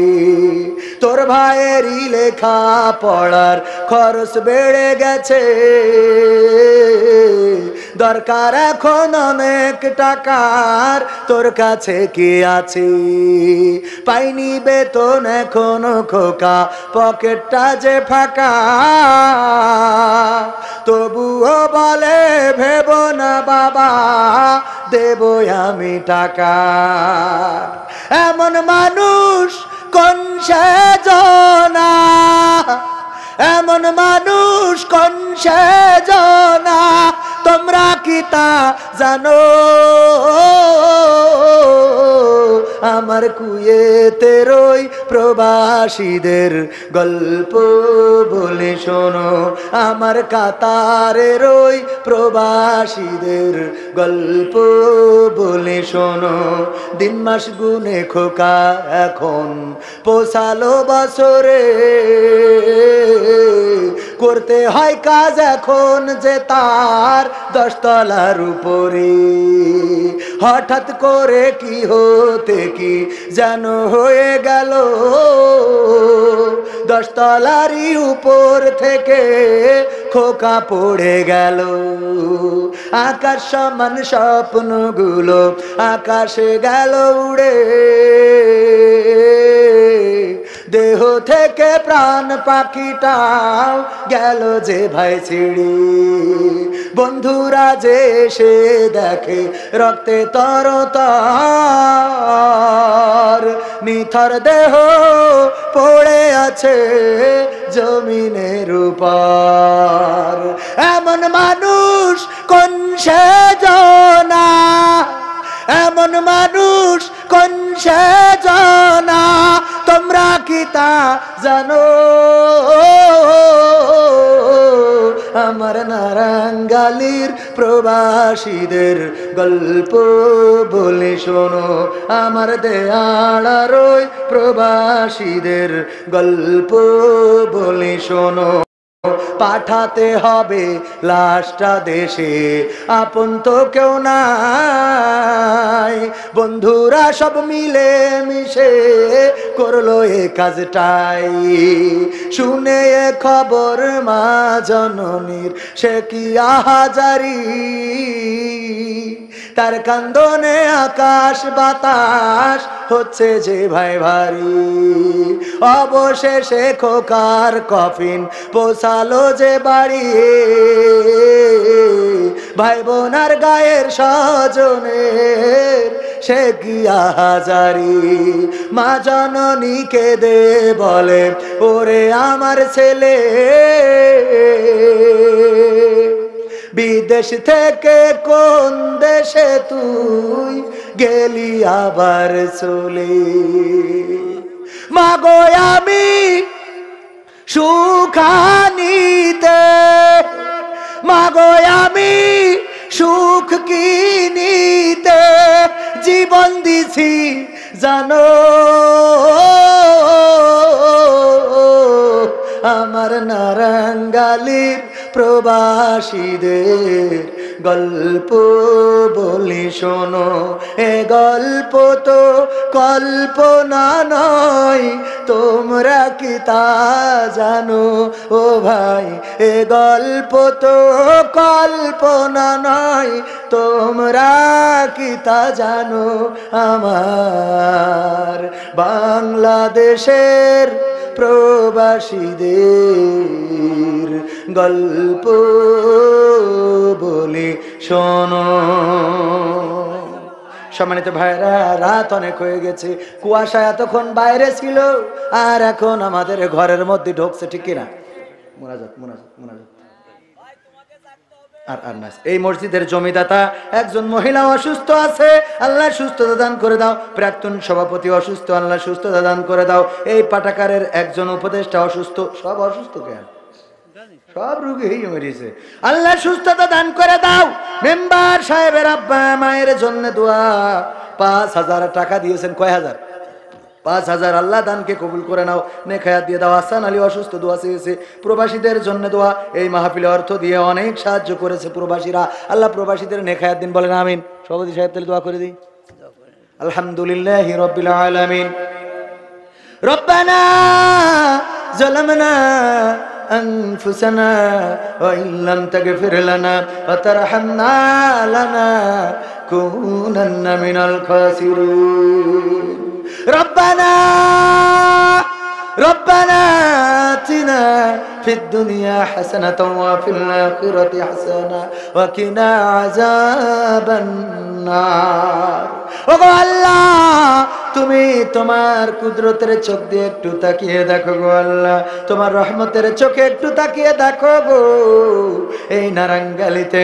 ওগো আল্লাহ, এই নারাঙ্গালির মাটিতে জমিনের উপরে এই শীতকে উপেক্ষা করে তোমার বান্দারা সন্ধ্যা থেকে গভীর রাত পর্যন্ত কোরআনের কথা শোনার জন্য, ইসলামের কথা শোনার জন্য, সুস্থ সংস্কৃতির কথা শোনার জন্য, দিনের কথা শোনার জন্য বসে রয়েছে। আল্লাহ তুমি দয়া করে সকলকে কবুল করে নাও। ওগো আল্লাহ, আমার সাথে যত মানুষ হাত তুলেছে গো আল্লাহ, তুমি দয়া করে সকলের জীবনের গুনাহগুলো ক্ষমা করে দাও। ওগো আল্লাহ, জেনে গুনাহ করেছে এমন অনেকে আছে, না জেনে গুনাহ করেছে, আল্লাহ তুমি দয়া করে যারা জেনে গুনাহ করলো, যারা না জেনে গুনাহ করলো, শয়তানের ওয়াসওয়াসায় পড়ে গুনাহ করলো, বন্ধু বান্ধবের পাল্লায় পড়ে যারা গুনাহ করলো গো আল্লাহ তুমি দয়া করে সকলকে ক্ষমা করে দাও। আল্লাহ তুমি গোপন গুনাহগুলো গোপনে রেখে দাও, আল্লাহ প্রকাশ্যে গুনাহগুলো ক্ষমা করে দাও। ওগো আল্লাহ, তুমি এই জমিনে যত তোমার বান্দা বান্দি হাত তুলেছে, তুমি সকলের হাত দুখানা কবুল করে নাও। ওগো আল্লাহ, তোমার কাছে হাত তুললে মনে পড়ে যায় জনম দুঃখিনী মায়ের কথা। মা জননী যাদের নাই চিরজনমের মতো বিদায় নিয়ে চলে গেল। ওগো আল্লাহ, শীতের রাত মা জননী রাত জেগে বসে থাকতো, কখন বাড়িতে ফিরবো। মা ডাক দিয়ে বলতেন, নোরে খোকা এত রাত করে ফিরিস কেন রে বোকা? এই শীতের রাত এত রাত করে বাইরে থাকতে হয় না। এই মা চিরজনমের মতো বিদায় নিয়ে চলে গেছে, আর তো কোনোদিন ডাক দেয় না। মন কি মন, টন কি টন, মাটি বুকে নিয়ে আল্লাহ শুয়ে আছে গহীন কবরে। ওগো আল্লাহ, এই শীতের রাতে আর কম্বল লাগে না, খেতা লাগে না। আল্লাহ তুমি দয়া করে যারা মা হারিয়েছে, মায়ের কবরগুলোকে জান্নাতের বাগান বানায়া দাও। ওগো আল্লাহ, যাদের বাবা নাই, বাপজান কত কষ্ট করেছে, কত মানুষ কত গালমন্দ করে, কত মানুষ বাবাকে কত ভাবে অপমান করে, যশোরে রিক্সা চালায়, কত মানুষ ছোট বড় কথা বলে, ইজি বাইক চালায়, কত মানুষ গালি দেয়, কত মানুষ কত ভাবে অপমান করে গো। কোনোদিন রাগ করে না, কোনোদিন অভিমান করে না, কারণ জানে আমার বাড়িতে সন্তান আছে রে, আমি রাগ করলে তো চলে না, আমি অভিমান করলে তো চলে না। কত মানুষের গালি হজম করলেন, কত মানুষের নির্যাতন সহ্য করলেন, মাথার ঘামটা পায়ে ফেললেন, রোদ্রে পুড়লেন, বৃষ্টিতে ভিজলেন, শীতে থরথর করে কাঁপলেন, কিন্তু না কোনোদিন কর্মজীবন থেকে ফিরে থাকেননি। এই বাপজান যাদের নাই রে, ওগো আল্লাহ, ওই বাবার কবরকে জান্নাতের বাগান বানায়া দাও। আল্লাহ তুমি এই মাহফিলের সভাপতিকে কবুল করে নাও, মাহফিল কমিটিদেরকে কবুল করে নাও, স্বেচ্ছাসেবকদেরকে কবুল করে নাও।